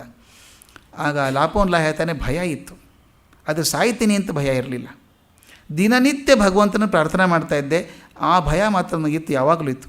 ಏನು ಭಯ ಅಂದರೆ, ಅವ್ರು ಅಷ್ಟು ಚಿತ್ರಹಿಂಸೆ ಕೊಟ್ಟಾಗ ಭಗವಂತ ಎಲ್ಲಿ ನನಗೆ ಅವ್ರ ಮೇಲೆ ಕೋಪ ಬಂದುಬಿಡುತ್ತೋ ಅಂತ ಭಯ ಇತ್ತು. ನನಗೆ ಎಲ್ಲಿ ಅವ್ರ ಮೇಲೆ ಮನಸ್ಸಲ್ಲಿ ದ್ವೇಷ ಹುಟ್ಟಿಬಿಡುತ್ತೋ ಅಂತ ಭಯ ಇತ್ತು. ದಿನ ಬೇಡ್ಕೋತಾ ಇದ್ದೆ, ಭಗವಂತ ಅವ್ರ ಮೇಲೆ ನನಗೆ ದ್ವೇಷ ಕೊಡಬೇಡ, ಕೋಪ ಕೊಡಬೇಡ, ಅವ್ರು ತನಗೇನು ಸರಿ ಅನಿಸುತ್ತೋ ಅದು ಮಾಡ್ತಿದ್ದಾರೆ, ಮಾಡ್ಕೊಂಡು ಹೋಗಲಿ, ನನಗೆ ಅವ್ರ ಬಗ್ಗೆ ಕೋಪ ಬರೋದು ಬೇಡ. ಎಲ್ಲಿ ಬಂದಿತ್ತೋ ಅಂತ ಭಯ ಇತ್ತು, ಒದ್ದಾಡಿದೆ 18 ವರ್ಷ ಅಂತ ಇದ್ದಂತೆ. ಆದರೆ ದೇವರ ದಯದಿಂದ ಆ ಭಯ ಬರಲಿಲ್ಲ, ಕೋಪ ಬರಲಿಲ್ಲ ಅಂತ ಇದ್ದಂತೆ. ಅದಕ್ಕೆ ದಲೈ ಲಾಮಾ ಹೇಳ್ತಾರೆ, 18 ವರ್ಷ ಚಿತ್ರಹಿಂಸೆ ಪಟ್ಟಂಥ ಆ ಲಾಪೋನ್ ಲಾಗೆ ಇಲ್ಲದಂಥ ದ್ವೇಷ ನನಗೆ ಯಾಕೆ ಬರಲ್ಲ ಅಂತ. ಅದಕ್ಕೆ ಹೇಳ್ತಾರೆ, ಸನ್ಯಾಸಿಯಾದವನ ಮೊದಲ ಗುಣ ಅಂದರೆ ಈ ಕ್ಷಮೆ ಗುಣ. ಮತ್ತೊಬ್ಬರನ್ನ ಕ್ಷಮೆ ಮಾಡಿ ಯಾವ ಪೂರ್ವಾಗ್ರಹವನ್ನು ಇಟ್ಕೊಳ್ಳದೆ ಬದುಕುವಂಥದ್ದು ಸನ್ಯಾಸಿ ಗುಣ ಅಂತ ಹೇಳ್ತಾರೆ. ಆ ಸನ್ಯಾಸಿ ಗುಣ ನೋಡಿದ್ವಿ 5ನೇ ಅಧ್ಯಾಯದಲ್ಲಿ. ಇನ್ನು ಮುಂದೆ 6ನೇ ಅಧ್ಯಾಯ ಬರುವಂಥದ್ದು ಧ್ಯಾನ ಯೋಗ. ಅದರದ್ದು ಸ್ವಲ್ಪ ಭಾಗವನ್ನು ನೋಡೋಣ. ಈ ಧ್ಯಾನ ಯೋಗದ ಮುಖ್ಯ ಭಾಗ ಅಂದರೆ ಸ್ವಾರ್ಥವನ್ನು ಬಿಡುವಂಥದ್ದು. ಎಲ್ಲಿವರೆಗೂ ನಿಮ್ಮ ಸ್ವಾರ್ಥವನ್ನು ಬಿಡೋಲು ಅಲ್ಲಿ ಧ್ಯಾನ ಕೊಡೋಲ್ಲ ಮನಸ್ಸಲ್ಲಿ ಅಂತ. ಧ್ಯಾನ ಅಲುಗಾಡೋದು ಮನಸ್ಸಿನಲ್ಲಿ ಕಲ್ಮಶ ಇದ್ದಾಗ. ಆದ್ದರಿಂದ ಸ್ವಾರ್ಥ ಸಂಕಲ್ಪವನ್ನು ಬಿಡಬೇಕು, ಅದಕ್ಕಾಗಿ ದೃಢತೆ ಮುಖ್ಯ ಅಂತ ಕೃಷ್ಣ ಹೇಳ್ತಾನೆ. ಅಲ್ಲಿ ಒಂದು ಮುಖ್ಯವಾದನ್ನು ಹೇಳ್ತಾನೆ, ಮುಖ್ಯವಾದ ಪದ್ಯಗಳನ್ನು ಮಾತ್ರ ಆರಿಸ್ಕೊಂಡಿದ್ದೇನೆ. ಅವನು ಹೇಳೋದು, ಮನುಷ್ಯನಿಗೆ ತನ್ನ ಉದ್ಧಾರ ಮಾಡಿಕೊಳ್ಳುವಂಥ ಶಕ್ತಿಯನ್ನು ಭಗವಂತ ಮನುಷ್ಯನಿಗೆ ಕೊಟ್ಟಿದ್ದಾನೆ. ತಾನು ಉದ್ಧಾರ ತಾನೇ ಮಾಡ್ಕೋಬೋದು, ತನ್ನ ವಿನಾಶವನ್ನು ತಾನೇ ಮಾಡ್ಕೊಳ್ಬೋದು. ಈ ಸ್ವಾತಂತ್ರ್ಯವನ್ನು ಭಗವಂತ ಮನುಷ್ಯನಿಗೆ ಕೊಟ್ಟಿದ್ದೇನೆ, ಅವನು ಮಾಡ್ಕೋಬಹುದು ಅಂತ. ಇದು ಬಹಳ ಪ್ರಸಿದ್ಧವಾದಂಥ ಶ್ಲೋಕ. ಉದ್ಧರೇನ್ ಆತ್ಮನಾತ್ಮಾನಂ ಆತ್ಮಾನಂ ಅವಸಾದಯೇತ್ ಆತ್ಮೈವ ಹ್ಯಾತ್ಮನೋ ಬಂಧು ಆತ್ಮೈವ ರಿಪುರಾತ್ಮನಃ ಅಂತ. ಉದ್ಧರೇನ್ ಆತ್ಮನಾತ್ಮಾನಂ, ನನ್ನ ಉದ್ಧಾರವನ್ನು ನಾನೇ ಮಾಡ್ಕೋಬೇಕು, ಇನ್ನು ಯಾರೂ ಮಾಡೋಕ್ಕೆ ಸಾಧ್ಯ ಇಲ್ಲ. ತನ್ನ ಅವನತಿಯನ್ನು ಕೂಡ ನಾನೇ ಮಾಡ್ಕೊಳ್ಬಹುದು. ಮನುಷ್ಯ ತನಗೆ ಶತ್ರು ಹೌದು, ತನಗೆ ಮಿತ್ರವೂ ಹೌದು ಅಂತನ್ನುವಂಥ ಅರ್ಥ. ಇದನ್ನು ನಾವು ಎಷ್ಟು ಕಡೆ ನೋಡಿದ್ದೇವೆ ಜೀವನದಲ್ಲಿ ಅಂದರೆ, ನಮ್ಮ ಸಾಧನೆಗಳಿಗೆ ನಾವೇ ಕಾರಣರಾಗಿದ್ದೇವೆ. ಇವತ್ತು ಯಾವುದೋ ಒಂದು ಸ್ಥಿತಿಗೆ ನೀವು ಬಂದಿದ್ದರೆ, ಸಾಧನೆ ಆಗಿದ್ದರೆ 10 ವರ್ಷ ಹಿಂದೆ ನೀವು ಮಾಡಿದಂಥ ಪ್ರಯತ್ನ ನಿಮ್ಮ ಮನೇಲಿ ಕರ್ಕೊಂಬಂದು ನಿಲ್ಲಿಸ್ಕೊಂಡಿದೆ. ಅಥವಾ 10 ವರ್ಷದಿಂದ ಮಾಡಿದಂಥ ತಪ್ಪೇನಿದೆಯೋ ಅದು ನಿಮ್ಮನ್ನು ಕೆಳಗೆ ತೊಗೊಂಡು ಹೋಗಿದೆ. ಆದ್ದರಿಂದ ನಾನು ಇವತ್ತು ಎತ್ತರಕ್ಕೇರಿದ್ದೇನೋ ಅಥವಾ ಕೆಳಗೆ ಕುಸಿದಿದ್ದೇನೋ ಅನ್ನೋದಂಥದ್ದು ನಾನು ಏನು ಮಾಡಿದ್ದೆ ಹಿಂದೆ ಅನ್ನೋದ್ರ ಮೇಲೆ ಅವಲಂಬನೆ ಆಗಿದೆ. ಆದ್ದರಿಂದ ನನ್ನ ಉದ್ಧಾರಕ್ಕೆ ನನ್ನ ಕರ್ಮವೇ ಕಾರಣ, ನನ್ನ ಅಧಪತನಕ್ಕೂ ನನ್ನ ಕರ್ಮವೇ ಕಾರಣ ಅಂತ ಹೇಳಿ ಒಬ್ಬ ಇಮ್ಯಾನ್ಯುಯಲ್ ನಿಂಗರ್ ಅಂತ ಒಬ್ಬ ಬರ್ತಾನೆ. ಸ್ವಿಟ್ಜರ್ಲ್ಯಾಂಡ್ ಇರುವಂಥ ಮನುಷ್ಯ, ಭಾಳ ಪ್ರಖ್ಯಾತವಾದಂಥ ಮನುಷ್ಯ ಆತ. ಇಮ್ಯಾನ್ಯುಯಲ್ ನಿಂಗರ್ ಅಂತ ಪೇಂಟರ್. ಅವನು ಚೆನ್ನಾಗಿ ಪೇಂಟ್ ಮಾಡೋನು. ಕುಸ್ರಿ ಕಲೆಯಲ್ಲಿ ಭಾಳ ಫೇಮಸ್ ಆಗಿದ್ದ. ಕುಸ್ರಿ ಕಲೆನೇ ಫೇಮಸ್. ಅವನು ಚಿತ್ರ ಬರೆದು ಮಾರೋನು. ಬಡತನ, ಪೇಂಟ್ ದುಡ್ಡಿಲ್ಲ. ಅವನೇನು ಮಾಡ್ದ, ಒಂದು ಸಲ ಐಡಿಯಾ ಮಾಡ್ದ, ಹಿಂಗಾದ್ರೆ ಬದುಕೋದು ಕಷ್ಟ ಆಗ್ತದೆ ಅಂಥೇಳಿ ಈ $1 ನೋಟ್ ಇರುತ್ತಲ್ಲ, $1 ನೋಟ್ ತಂದ. ಒಳ್ಳೆ ಕಲಾವಿದ ಅಲ್ವ ಇವನು. ಆ $20 ನೋಟ್ ತಂದ, ಒಂದು ಕಾಜು ತಂದ. ಒಂದು ಕಾಜಿನ ಮೇಲೆ ಇಟ್ಕೊಂಡು ಕೆಳಗೆ $1 ನೋಟ್ ಇಟ್ಕೊಂಡು ಅಂಟಿಸ್ಕೊಂಡು ಮೇಲೆ ಒಂದು ಕಾಗದ ಇಟ್ಕೊಂಡು ನೋಡ್ಕೊಂಡು ಚಿತ್ರ ಬರೆಯೋನು. ಒಂದೂವರೆ ದಿವಸ ಕೆಲಸ ಮಾಡಿದರೆ ಫಸ್ಟ್ ಕ್ಲಾಸ್ ಆಗಿ $20 ನೋಟ್ ಥರನೇ ಬಣ್ಣ ಎಲ್ಲ ಹಾಕಿ ಮಾಡಿದ. ಎಷ್ಟರ ಮಟ್ಟಿಗೆ ಚೆನ್ನಾಗಿತ್ತು ಅಂದರೆ ಹೊರಗಡೆ ಯಾರಿಗೂ ಸಂಶಯ ಕೂಡ ಬರಲಿಲ್ಲ. ಕೊಟ್ಟ $20 ನಡೆದು ಹೋಯ್ತು. ಒಳ್ಳೆಯದಲ್ಲ ಅಂದ ಅವನು. ಒಳ್ಳೆ ಕೆಲಸ ಇದು. ದಿನ ಮಾಡೋಕ್ಕೆ ಶುರು ಮಾಡಿದ. $20 ನೋಟು, $10 ನೋಟು ಅವನು ಕಾಪಿ ಮಾಡೋಕ್ಕೆ ಶುರು ಮಾಡಿದ. ಇಡೀ ದಿವಸ ರಾತ್ರಿ ಎಲ್ಲ ಕೂತ್ಕೋಬೇಕು, ಬೆಳಗ್ಗೆ ಆಗೋ $10 ನೋಟ್ ಆಗಬೇಕು. ರೆಡಿ ಮಾಡಿಬಿಡ್ತಿದ್ದ. ಮಾಡಿ ಮಾರಾಟ ಮಾಡಿದ. ಹೀಗೆ ಮಾರಾಟ ಶುರುವಾಯಿತು. ಆ ಕಾಗದ ಕೂಡ ಒಳ್ಳೆ ಕಾಗದ ತರ್ತಿದ್ದ, ನೋಟಿನ ಕಾಗದನೇ. ಏನು ಖರ್ಚಾಗೋದಂಗೆ ಎಲ್ಲ ಕೂಡಿ ಒಂದು $0.50 $3/4 ಖರ್ಚಾಗಿರಬೇಕು. $20 ಬರೋದು. ಬದುಕು ನಡೀತೆ ಹೇಗೋನು. ಹೀಗೆ ಅವನು ಎಷ್ಟು ವರ್ಷ ಬದುಕಿದ ಅಂದ್ಕೊಂಡಿದ್ದೀರಿ? ಸುಮಾರು 7 ವರ್ಷ ಬದುಕಿದ. ಹೀಗೇ ಡಾಲರ್ ಮಾರಿ ಬರ್ಕೊಂಡ. ಒಂದು ಸಲ ಎಲ್ಲೋ ಸಿಕ್ಕಾಕೊಳ್ಳುತ್ತೆ. ಇದು ಅಡ್ಡದಾರಿ ಇದೆಯಲ್ಲ, ಅದು ಅಡ್ಡದಾರಿನೇ, ಎಲ್ಲ ಸಿಕ್ಕಾಕೊಳ್ಳುತ್ತೆ. ಒಂದು ದಿವಸ ಅವನೇನು ಮಾಡ್ದ, ಪಕ್ಕದಲ್ಲೇ ತರಕಾರಿ ಅಂಗಡಿ ಇತ್ತು. ತರೋಕ್ಕೆ ತಾನೇ ಹೋದ. ಒಂದು $20 ನೋಟ್ ಮಾಡ್ಕೊಂಡಿದ್ದಾನೆ. ತೊಗೊಂಡು ಹೋಗಿ ಆ ತರಕಾರಿ ಕೊಡೋಳೆ ಕೊಟ್ಟ. ದುರ್ದೈವ ಏನು ಅಂದರೆ, ಆಕೆ ತರಕಾರಿಯೊಳಗೆ ಆಗ ತಾನೇ ತರಕಾರಿ ಇಳಿಸ್ಕೊಂಡಿದ್ದಾಳೆ ಅಂಗಡಿಯಲ್ಲಿ. ಕೈಯೆಲ್ಲ ಸ್ವಲ್ಪ ಹಸಿ ಇದೆ. ಆಕೆ ನೋಟ್ ಹಿಡ್ಕೊಂಡು ಒಳಗೆ ಹಾಕ್ಕೊಂಡ್ಲು. ಅವನು ಚಿಲ್ಲರೆ ಕೊಟ್ಟಲು, ಕಳಿಸಿದ್ಲು. ಸಾಯಂಕಾಲ ಎಣಿಸ್ಬೇಕಾದ್ರೆ ನೋಡ್ತಾಳೆ, ಮಸಿಯೆಲ್ಲ ಹರಡ್ಕೊಂಡ್ಬಿಟ್ಟಿದೆ ಇದು. ಹಂಗಾರೆ ನೋಟ್ ಸರಿ ಇಲ್ಲ. ಇದು ಯಾರು ಕೊಟ್ಟದ್ದು? ನಿಂಗರ್ ಕೊಟ್ಟದ್ದು. ಅದು ಪಾಪ ಹುಡುಗ ಅಂತ ಅವನಲ್ಲ, ಅವನಿಗೆ ಯಾರೋ ಟೋಪಿ ಹಾಕಿರ್ಬೇಕು ಪಾಪ ಅಂತ. ಆಕೆ ಏನು ಮಾಡಿದ್ಲು, ಪೊಲೀಸ್ ಕರೆದು ಹೇಳಿದಂತೆ, ಪಾಪ ನಿಂಗರ್ಗೆ ಯಾರೋ ಮೋಸ ಮಾಡಿರಬೇಕು, ಒಂದು ಕೊಟ್ಟಿ ನೋಟ್ ಅವನ ಕಡೆ ಹೋಗಿದೆ, ಅದು ನೋಡಿ ಅಂತ. ಪೊಲೀಸರನ್ನು ಕೇಳೋಕ್ಕೆ ಹೋದ್ರಂತೆ, ಬೆಳಗ್ಗೆ ನೋಟ್ ಎಲ್ಲಿದ್ದು ಕೊಟ್ಟೆ ನೀನು ಅಂತ. ಹೋಗಿ ನೋಡ್ತಾರೆ ಮನೆಯಲ್ಲಿ. ಅವನು ಇರೋದೇ ಒಂದು ಸಣ್ಣ ಕೋಣೆಯಲ್ಲಿ. ಎಲ್ಲ ಕಡೆ ಕಾಜು ನೋಟು, ಅರ್ಧ ಮಾಡಿದ್ದು ಮುಕ್ಕಾಲು ಮಾಡಿದ್ದು ನೋಟೆಲ್ಲ ಬೇಕಾದಷ್ಟಿತ್ತಲ್ಲ. ಇವನಿಗೆ ಯಾರು ಟೋಪಿ ಹಾಕಿಲ್ಲ, ಇವನೇ ಹಾಕಿದ್ದು ಎಲ್ಲರಿಗೂ ಅಂತ ಗೊತ್ತಾಯಿತು. ಹಿಡ್ಕೊಂಡು ಹೋಗಿ ಜೈಲಿಗೆ ಹಾಕಿದರು. ಅದು ಅಫೆನ್ಸ್, ಅದು ಕಾಪಿ ಮಾಡೋದು ನೋಟು ಅಂತ. 5 ವರ್ಷ ಜೈಲು ಶಿಕ್ಷೆ ಆಯಿತು ಅವನಿಗೆ. ಅವನೇನು ಮಾಡ್ಬೇಕು ಜೈಲಲ್ಲಿ? ಅವ್ನು ಬರೋದೇ ಒಂದು ಕೆಲಸ, ಪೇಂಟಿಂಗು. ಅದಕ್ಕೆ ಅವನೇನು ಹೇಳಿದ ಜೈಲರಿಗೆ, ನಾನು ಹೇಗೂ 5 ವರ್ಷ ಇರ್ತೀನಿ, ನನಗೊಂದಿಷ್ಟು ಪೇಂಟು ಬ್ರಷು ತಂದುಕೊಡಿ, ಪೇಪರ್ ತಂದುಕೊಡಿ, ನಾನು ಡ್ರಾ ಮಾಡ್ತಾ ಇರ್ತೀನಿ ಅಂತ. ಅವನು ಗಳಿಸ್ತಾನಲ್ಲ, ಕೆಲಸ ಮಾಡಿ ಗಳಿಸಿದ್ದು ದುಡ್ಡು ತಂದು ಕೊಟ್ಟರು. ಅವನು ದಿನ ಒಂದು ಪೇಂಟ್ ಮಾಡೋನು, ಬಣ್ಣ ಹಾಕಿ ಕೊಡ್ತಿದ್ದ. ಇವನು ಜೈಲು ಶಿಕ್ಷೆ ಸ್ವಲ್ಪ ಒಳ್ಳೆಯ ನಡತೆಯಿಂದಾಗಿ 4.25 ವರ್ಷಕ್ಕೆ ಮುಗೀತು. ಅವನು ಬಿಡಬೇಕಾದ್ರೆ ಜೈಲಲ್ಲಿ ಹೇಳಿದಂತೆ, ನೋಡಪ್ಪ ನೀನು ಬಿಡುಗಡೆ ಆಗುತ್ತೆ ನಾಳೆ, ಇಷ್ಟು ದುಡ್ಡು ನಿನ್ನ ಹೆಸರಿಗಿದೆ ಅಂತ ಕೊಟ್ಟಂತೆ. ನನ್ನ ಹೆಸರಿಗೆ ಎಷ್ಟು ದುಡ್ಡಿದೆ? ಅವನಂದ ಕೆಲಸ ಮಾಡಿದ್ದು ದುಡ್ಡು ಕೊಟ್ಟು ಅಕೌಂಟಿಗೆ ಹಾಕಿರ್ತಾರಲ್ಲ, ಎಷ್ಟಿದೆ ಅಂತ ಕೇಳಿದ. ಅವನಂತೆ $56,000 ನಿನ್ನ ಹೆಸರಲ್ಲೇ ಇದೆ ಅಂದಂತೆ. ಅವನಂದ ಹೊರಗಡೆ ಕೆಲಸ ಮಾಡಿದ್ರು ಇಷ್ಟು ಸಿಗ್ತಿರ್ಲಿಲ್ಲ ನನಗೆ, ಅದೇ ಬಂತು $56,000 ಅಂತ. ಆತ ಹೇಳಿದಂತೆ, ನೀ ಭಾಳ ಪ್ರಖ್ಯಾತ ಪೇಂಟರ್ ಆಗಿದೆಯಪ್ಪ ಹೊರಗಡೆ, ನನಗೆ ಗೊತ್ತಿಲ್ಲ, ನೀ ಪೇಂಟಿಂಗ್ ಮಾಡ್ತೀಯಲ್ಲ, ಹೊರಗಡೆ ಮಾರಾಟ ಮಾಡ್ತೀವಿ ನಾವು, ನೀನು ಒಂದೊಂದು ಪೇಂಟಿಂಗ್ $5,000 ಹೋಗ್ತಾ ಇದೆ ಈಗ. ಅವನು ಹೊರಗೆ ಬಂದು ನೋಡ್ತಾನೆ, ಭಾರಿ ಪ್ರಸಿದ್ಧ ಅವನೀಗ. ಒಂದೊಂದು ಪೇಂಟಿಂಗಿಗೆ ಅವನು ಸಂತೋಷ ಆಗಲಿಲ್ಲಂತೆ, ಕುಸಿದು ಬಿದ್ದು ಅಳೋಕೆ ಶುರು ಮಾಡಿದಂತೆ ಅವನು. ನಾನು ಹಣೆ ಬೇರೆ ನೋಡಿ ನಾನು 2 ರಾತ್ರಿ ಕಣ್ಣಲ್ಲಿ ಕಣ್ಣಿಟ್ಟು ಕೆತ್ಕೊಂಡು $20 ನೋಟ್ ಮಾಡ್ತಾಯಿದ್ದೆ. ಅಷ್ಟೇ ಪ್ರಯತ್ನ ಹಾಕಿ ಪೇಂಟ್ ಮಾಡಿದ್ರೆ $5,000 ಬರ್ತಿತ್ತಲ್ಲ, ನನಗೆ ಜೈಲು ಶಿಕ್ಷೆ ಆಗ್ತಿರಲಿಲ್ಲ ಅಂತ ಅವನು ಹೇಳ್ತಾನೆ. ಇವತ್ತು ನಾನು ಜೈಲಿನಲ್ಲಿ ಕೈದಿಯಾಗಿ ಕೂತಿರ್ಬೇಕಾದ್ರೆ ನಾನು ಮಾಡಿದ್ದ ಕಾರಣ. ನಾನು ಅಡ್ಡ ದಾರಿ ಹಿಡಿಯೋ ಬದಲು ಸರಿಯಾಗಿ ದಾರಿ ಹಿಡಿದು ಪೇಂಟಿಂಗೇ ಮಾಡಿದರೆ ಇವತ್ತಿಗಾಗಲೇ ಕೋಟ್ಯಾಧಿಪತಿ ಆಗಬೇಕಾಗಿತ್ತು ನಾನು. ಅದಕ್ಕೆ ಹೇಳ್ತಾನೆ, ಇವತ್ತು ನನ್ನ ಸೋಲಿಗೆ ನಾನೇ ಬೀಜವನ್ನು ಬಿತ್ತಿದ್ದೆ ಹಿಂದೆ ಅಂತ. ನನ್ನ ಮಾಡಿದ್ದು ಅದನ್ನು DVG ಪದ್ಯದಲ್ಲಿ ತುಂಬ ಚೆನ್ನಾಗಿ ಹೇಳ್ತಾರೆ. ಪದ್ಯ 335. ಆವ ಜನ್ಮದ ಋಣವೋ ಆವ ಕರ್ಮದ ಕಣವೋ ಮಾವಾಗಿ ಬೇವಾಗಿ ಸಂಸಾರ ವನದಿ ಜೀವ ಕೀಂಟುಪವು ಮಾದಕದ ರಸಪಾನಗಳ ಭಾವ ಜ್ವರಂಗಳವು ಮಂಕುತಿಮ್ಮ ಅಂತ. ಆವ ಜನ್ಮದ ಋಣವೋ, ನಮ್ಮಲ್ಲಿ ಹೇಳಿದ್ನಲ್ಲ ಹೋಸಲ ಅಕೌಂಟ್ ಕ್ಲೋಸ್ ಆಗಿಲ್ಲ ಅಂತ, ಹೋದ ಜನ್ಮದಲ್ಲಿ ಮಾಡಿದ ಪಾಪ ಕೂಡ ಕಾಡತ್ತೆ ಅಂತ. ಯಾರೊಬ್ರು ಹೇಳ್ತಾ ಇದ್ರು ಇತ್ತೀಚೆಗೆ, ಮಗ ಫೇಲಾಗಿ ಕೂತಿದ್ದಾನೆ ಮನೆಯಲ್ಲಿ, ಹೇಳಿದ್ರಂತೆ ಪೂರ್ವಜನ್ಮ ಕೃತಂ ಪಾಪಂ ಪುತ್ರ ರೂಪೇಣ ಪೀಡತೆ. ಏನು ಮಾಡೋದು, ಪುತ್ರದ್ದು ಒಳ್ಳೇದಾಗ್ತದೆ ಅಂದ್ಕೊಂಡಿದ್ದೆ ಆದರೆ ಹೀಗಾಗಿದೆ ಅಂತ. ಯಾವುದು ಅದಕ್ಕೆ ಹೇಳ್ತಾರೆ, ಆವ ಜನ್ಮದ ಋಣವೋ ಆವ ಕರ್ಮದ ಕಣವೋ ಮಾವಾಗಿ ಬೇವಾಗಿ ಸಂಸಾರವನದಿ. ಈ ಸಂಸಾರ ಅನ್ನುವಂಥ ಕಾಡಲ್ಲಿ ಇದ್ದೇನಲ್ಲ ನಾನು, ಅದು ಯಾವಾಗೋ ಮಾಡಿದ ತಪ್ಪು, ಯಾವಾಗೋ ಮಾಡಿದ ತಪ್ಪು. ಈಗ ನೀವು ನೋಡ್ತೀವಿ, ಪೇಪರ್ ನೋಡಿದ್ರೆ ಗೊತ್ತಾಗುತ್ತೆ, ಯಾವತ್ತೋ ಒಂದು ವ್ಯವಹಾರ ಮಾಡಿದ್ದೀವಿ ನಾವು 20 ವರ್ಷದ ಹಿಂದೆ, ಅದು ಇವತ್ತು ಬಂದು ಕೂತ್ಕೊಂಡಿದೆ ದೊಡ್ಡದಾಗಿ, ಅದನ್ನು ಕಾಡುತ್ತೆ. ಅದಕ್ಕೆ ಮಾವಾಗಿ ಬೇವಾಗಿ ಸಂಸಾರವನದಿ ಜೀವ ಕೀಂಟುಪವು. ಇಂಟುಪದು ಕುಡಿಸೋದು, ಜೀವ ಕುಡಿಸ್ತವೆ ಅವು. ಯಾವುದು, ಮಾದಕದ ರಸಪಾನಗಳ. ಅದು ಮಾವು ಆಗಿರ್ಬೋದು, ಬೇವಾಗಿರ್ಬೋದು. ಆ ಮಾವು ಬೇವು ಡಿಪೆಂಡ್ ಆಗೋದು ಎದರ ಮೇಲೆ ಅಂದರೆ ನೀವು ಯಾವುದನ್ನು ಹಾಕಿದ್ರಿ ಅಂತ. ಮಾವಿನ ಬೀಜ ಹಾಕಿದರೆ ಮಾವಿನ ಹಣ್ಣೆ ಬರ್ತಿತ್ತು ನಿಮಗೆ. ಬೇವಿನ ಬೀಜ ಹಾಕಿಬಿಟ್ಟು ಮಾವು ಬರಲಿಲ್ಲ ಅಂತ ದುಃಖ ಪಡೋ ಹಾಗಿಲ್ಲ. ಆದ್ದರಿಂದ ಆವ ಜನ್ಮದ ಋಣವೋ ಆವ ಕರ್ಮದ ಕಣವೋ ಮಾವಾಗಿ ಬೇವಾಗಿ ಸಂಸಾರ ವನದಿ ಜೀವ ಕೀಂಟುಪವು ಮಾದಕದ ರಸಪಾನಗಳ. ರಸ ಕುಡಿಸ್ಬಿಡ್ತಾವೆ ನಮಗೆ. ಭಾವ ಜ್ವರಂಗಳವು ಮಂಕುತಿಮ್ಮ. ನಮ್ಮ ದೇಹಕ್ಕೆ ಜ್ವರ ಬಂದ ಹಾಗೆ ನಮ್ಮ ಭಾವಗಳು ಕೂಡ ವಿಕಾರಗಳಾಗ್ತವೆ. ಅದಾಗೋದು ಕಾರಣ ಅಂದರೆ ಹಿಂದೆ ನಾನು ಮಾಡಿದ್ದು ಯಾವುದೋ ಒಳ್ಳೆಯದು ಮಾಡಿದರೆ ಒಳ್ಳೆಯದಾಗತ್ತೆ, ತಪ್ಪು ಮಾಡಿದ ತಪ್ಪ ಉದ್ಧರೇನ ಆತ್ಮನಾತ್ಮಾನಂ. ನಾನು ಒಳ್ಳೆಯವನಾಗಬೇಕು ಅಂದರೆ ಒಳ್ಳೆಯ ಕೆಲಸವನ್ನೇ ಮಾಡಬೇಕು. ಇನ್ನೊಂದು ಮಾತು ಹೇಳ್ತಾರೆ, ತನ್ನ ಶಿಲುಬೆಯ ತಾನೇ ಹೊತ್ತನಲ ಗುರು ಯೇಸು. ಎಷ್ಟು ಅದ್ಭುತದ ಮಾತದು. ತನ್ನ ಶಿಲುಬೆಯ ತಾನೇ ಹೊತ್ತನಲ ಗುರು ಯೇಸು, ನಿನ್ನ ಕರ್ಮದ ಹೊರೆಯ ಬಿಡದೆ ನೀನೇ ಹೊರು. ಖಿನ್ನನಾಗದೆ ತುಟಿಯ ಬಿಗಿದು ಶವಭಾರವನು ಬೆನ್ನಿನಲ್ಲಿ ಹೊತ್ತು ನಡೆ ಮಂಕುತಿಮ್ಮ. ಯೇಸು ಕ್ರಿಸ್ತನಿಗೆ ಶಿಲುಬೆಗೆ ಹಾಕಬೇಕಾದ್ರೆ ಅವ್ರು ಎಷ್ಟು ಕ್ರೂರಿಗಳಾಗಿದ್ದರು ಅಂದರೆ, ಆ ಶಿಲುಬೆನ ಮತ್ತಾರು ಹೊರಬೇಕು, ಇವನೇ ಹೊತ್ಕೊಂಡು ಹೋಗಲಿ, ಹಾಗೂ ಇವನಿಗೆ ಹಾಕೋದಲ್ಲ. ಆ ಬೆಟ್ಟದ ಮೇಲೆ ತನ್ನ ಶಿಲುಬೆಯನ್ನು ತಾನೇ ಹೊತ್ಕೊಂಡು ಹೋದ ಅನ್ನೋದನ್ನು ಎಷ್ಟು ಸುಂದರವಾಗಿ ಹೇಳ್ತಾರೆ. ತನ್ನ ಶಿಲುಬೆಯ ತಾನೇ ಹೊತ್ತನಲ್ಲ ಗುರು ಯೇಸು. ಯೇಸು ಕ್ರಿಸ್ತ ತನ್ನ ಶಿಲುಬೆಯನ್ನು ತಾನೇ ಹೊತ್ಕೊಂಡು ಹೋಗಲಿಲ್ವಾ? ನಿನ್ನ ಕರ್ಮದ ಹೊರೆಯ ಬಿಡದೆ ನೀನೇ ಹೊರು. ನಾನು ಏನು ಕರ್ಮ ಮಾಡಿದ್ದೇನೋ ಅದನ್ನು ಹೊರಬೇಕು ನಾನೀಗ. ಎಷ್ಟೋ ಸಲ ನಾವು ಅನ್ಕೋತೀವಿ, ನನಗೆ ಯಾಕೆ ಈ ತಪ್ಪು ಬಂತು, ಶಿಕ್ಷೆ ಬಂತು ಜೀವನದಲ್ಲಿ, ನನಗೆ ನಾನು ಏನು ಮಾಡಿದ್ದೆ, ಯಾರಿಗೆ ಏನು ತಪ್ಪು ಮಾಡಿದ್ದೆ ಅಂತ ಅನಿಸುತ್ತೆ. ಆದರೆ ಮಾಡುವಾಗ ಅದು ಕಲ್ಪನೆ ಬರಲಿಲ್ಲ ಹಿಂದೆ ಆಗ್ತದೆ ಅಂತ. ಅದಕ್ಕೊಂದು ಸಲ ಹೇಳಿದ್ದೆ ನಾನು, the moment mind turns towards sin you write yourself a deferred punishment ಅಂತ. ತಪ್ಪು ಮಾಡಿದಾಗ ಯಾರು ಜಡ್ಜು ಬೇಕಾಗಿಲ್ಲ, ನನ್ನಷ್ಟಕ್ಕೆ ನಾನೇ ಯಾವುದೋ ಒಂದು ಶಿಕ್ಷೆಯನ್ನು ವಿಧಿಸ್ಕೊಂಡಿದ್ದೇನೆ, ಅದು ಮುಂದೆ ಯಾವಾಗಲೂ ಬರುತ್ತೆ. I right my self, I give A dictation for A deferred punishment.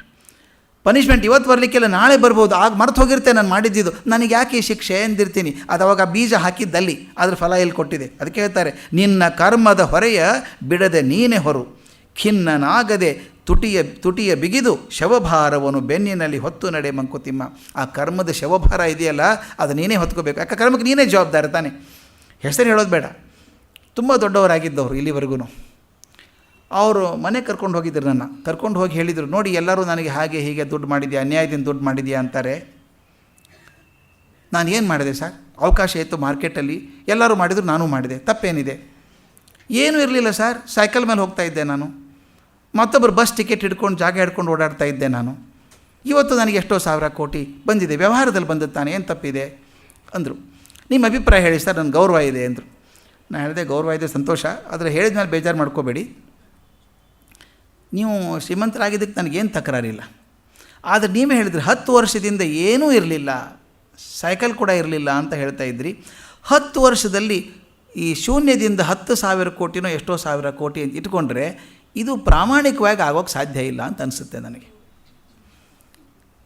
ಆಗೋಕ್ಕೆ ಸಾಧ್ಯ ಇಲ್ಲ ಅಂದರೆ ಏನರ್ಥ, ನೀವು ಅದಕ್ಕೆ ಮನಸ್ಸು ಮಾಡಿದಾಗ you wrote a deferred punishment. ಆಗ ಗೊತ್ತಾಗಲಿಲ್ಲ ಕೆಲಸ ಮಾಡುವಾಗ, ಅದು ಈಗ ಶಿಕ್ಷೆ ಬಂದಾಗ ಅವಾಗ ಅನಿಸುತ್ತೆ ನನಗೆ ಯಾಕೆ ಹಿಂಗಾಯಿತು ಅಂತ. ಯಾಕೆ ಹಿಂಗಾಯಿತು ಅಂದರೆ ಅದೇ ಹೇಳ್ತಾರಲ್ಲ, ತುಟಿಯ ಬಿಗಿದು ಶವಭಾರವನ್ನು ಬೆನ್ನಿನಲ್ಲಿ ಹೊತ್ತು ನಡೆ ಮಂಕುತಿಮ್ಮ. ಆಗ ಮಾಡಿದಂಥ ಆ ಅಪರಾಧ ಯಾವುದೋ ತಪ್ಪಿರುತ್ತೆ, ಅದು ಇಲ್ಲಿಗೆ ಆಗುವಂಥದ್ದು. ದಂಡ ನಿರ್ಣಯದಿ ಪದ್ಯ 507, ಕಡೆ ಪದ್ಯ ಇವತ್ತಿಗೆ 507. ದಂಡ ನಿರ್ಣಯದಿ ನೀನು ಕ್ಷಮಿಸೆನಲು.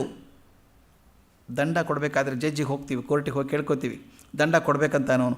ದಂಡ ನಿರ್ಣಯದಿ ನೀನು ಕ್ಷಮಿಸೆನಲು ನ್ಯಾಯಪತಿ ಹಿಂದಿನ ಆ ನಿನ್ನ ಒಳ್ತನವನ್ ಅಂದಿನ ಅಳಲನ್ ತಂದೆ ಬಗೆದು ಶಾಸನೋಗ್ರವ ನಿಂತು ಕುಂದಿಸಲಾಗದೆ ಮಂಕುತಿಮ್ಮ. ಎಷ್ಟು ತೂಕದ ಮಾತು.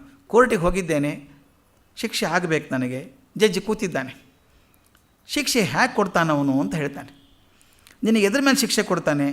ದಂಡ ನಿರ್ಣಯದಿ, ದಂಡ ಕೊಡುವಾಗ ನೀ ಕ್ಷಮಿಸು ಎನ್ನಲು, ಕ್ಷಮಿಸ್ಬಿಡಿ ನನ್ನ ಅಂತ ಜಡ್ಜಿ ಕೇಳ್ಕೊಂಡಿದ್ದೀರಿ. ನ್ಯಾಯಪತಿ ಏನು ಮಾಡ್ತಾನೆ?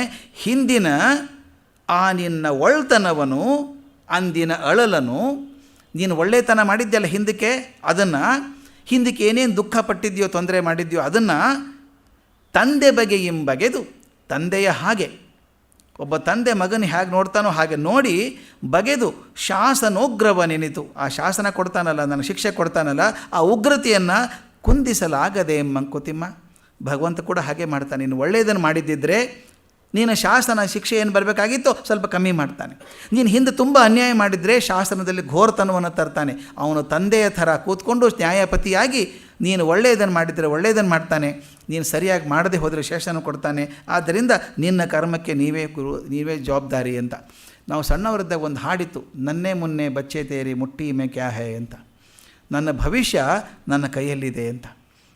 ನಾನು ಕೈಯಲ್ಲಿ ಹೇಗೆ ಬೆಳೆಸ್ತೀನೋ ಒಳ್ಳೆಯದನ್ನು ಮಾಡಿದರೆ ನನ್ನ ಮುಂದೆ ಒಳ್ಳೆಯದಾಗುವಂಥದ್ದು.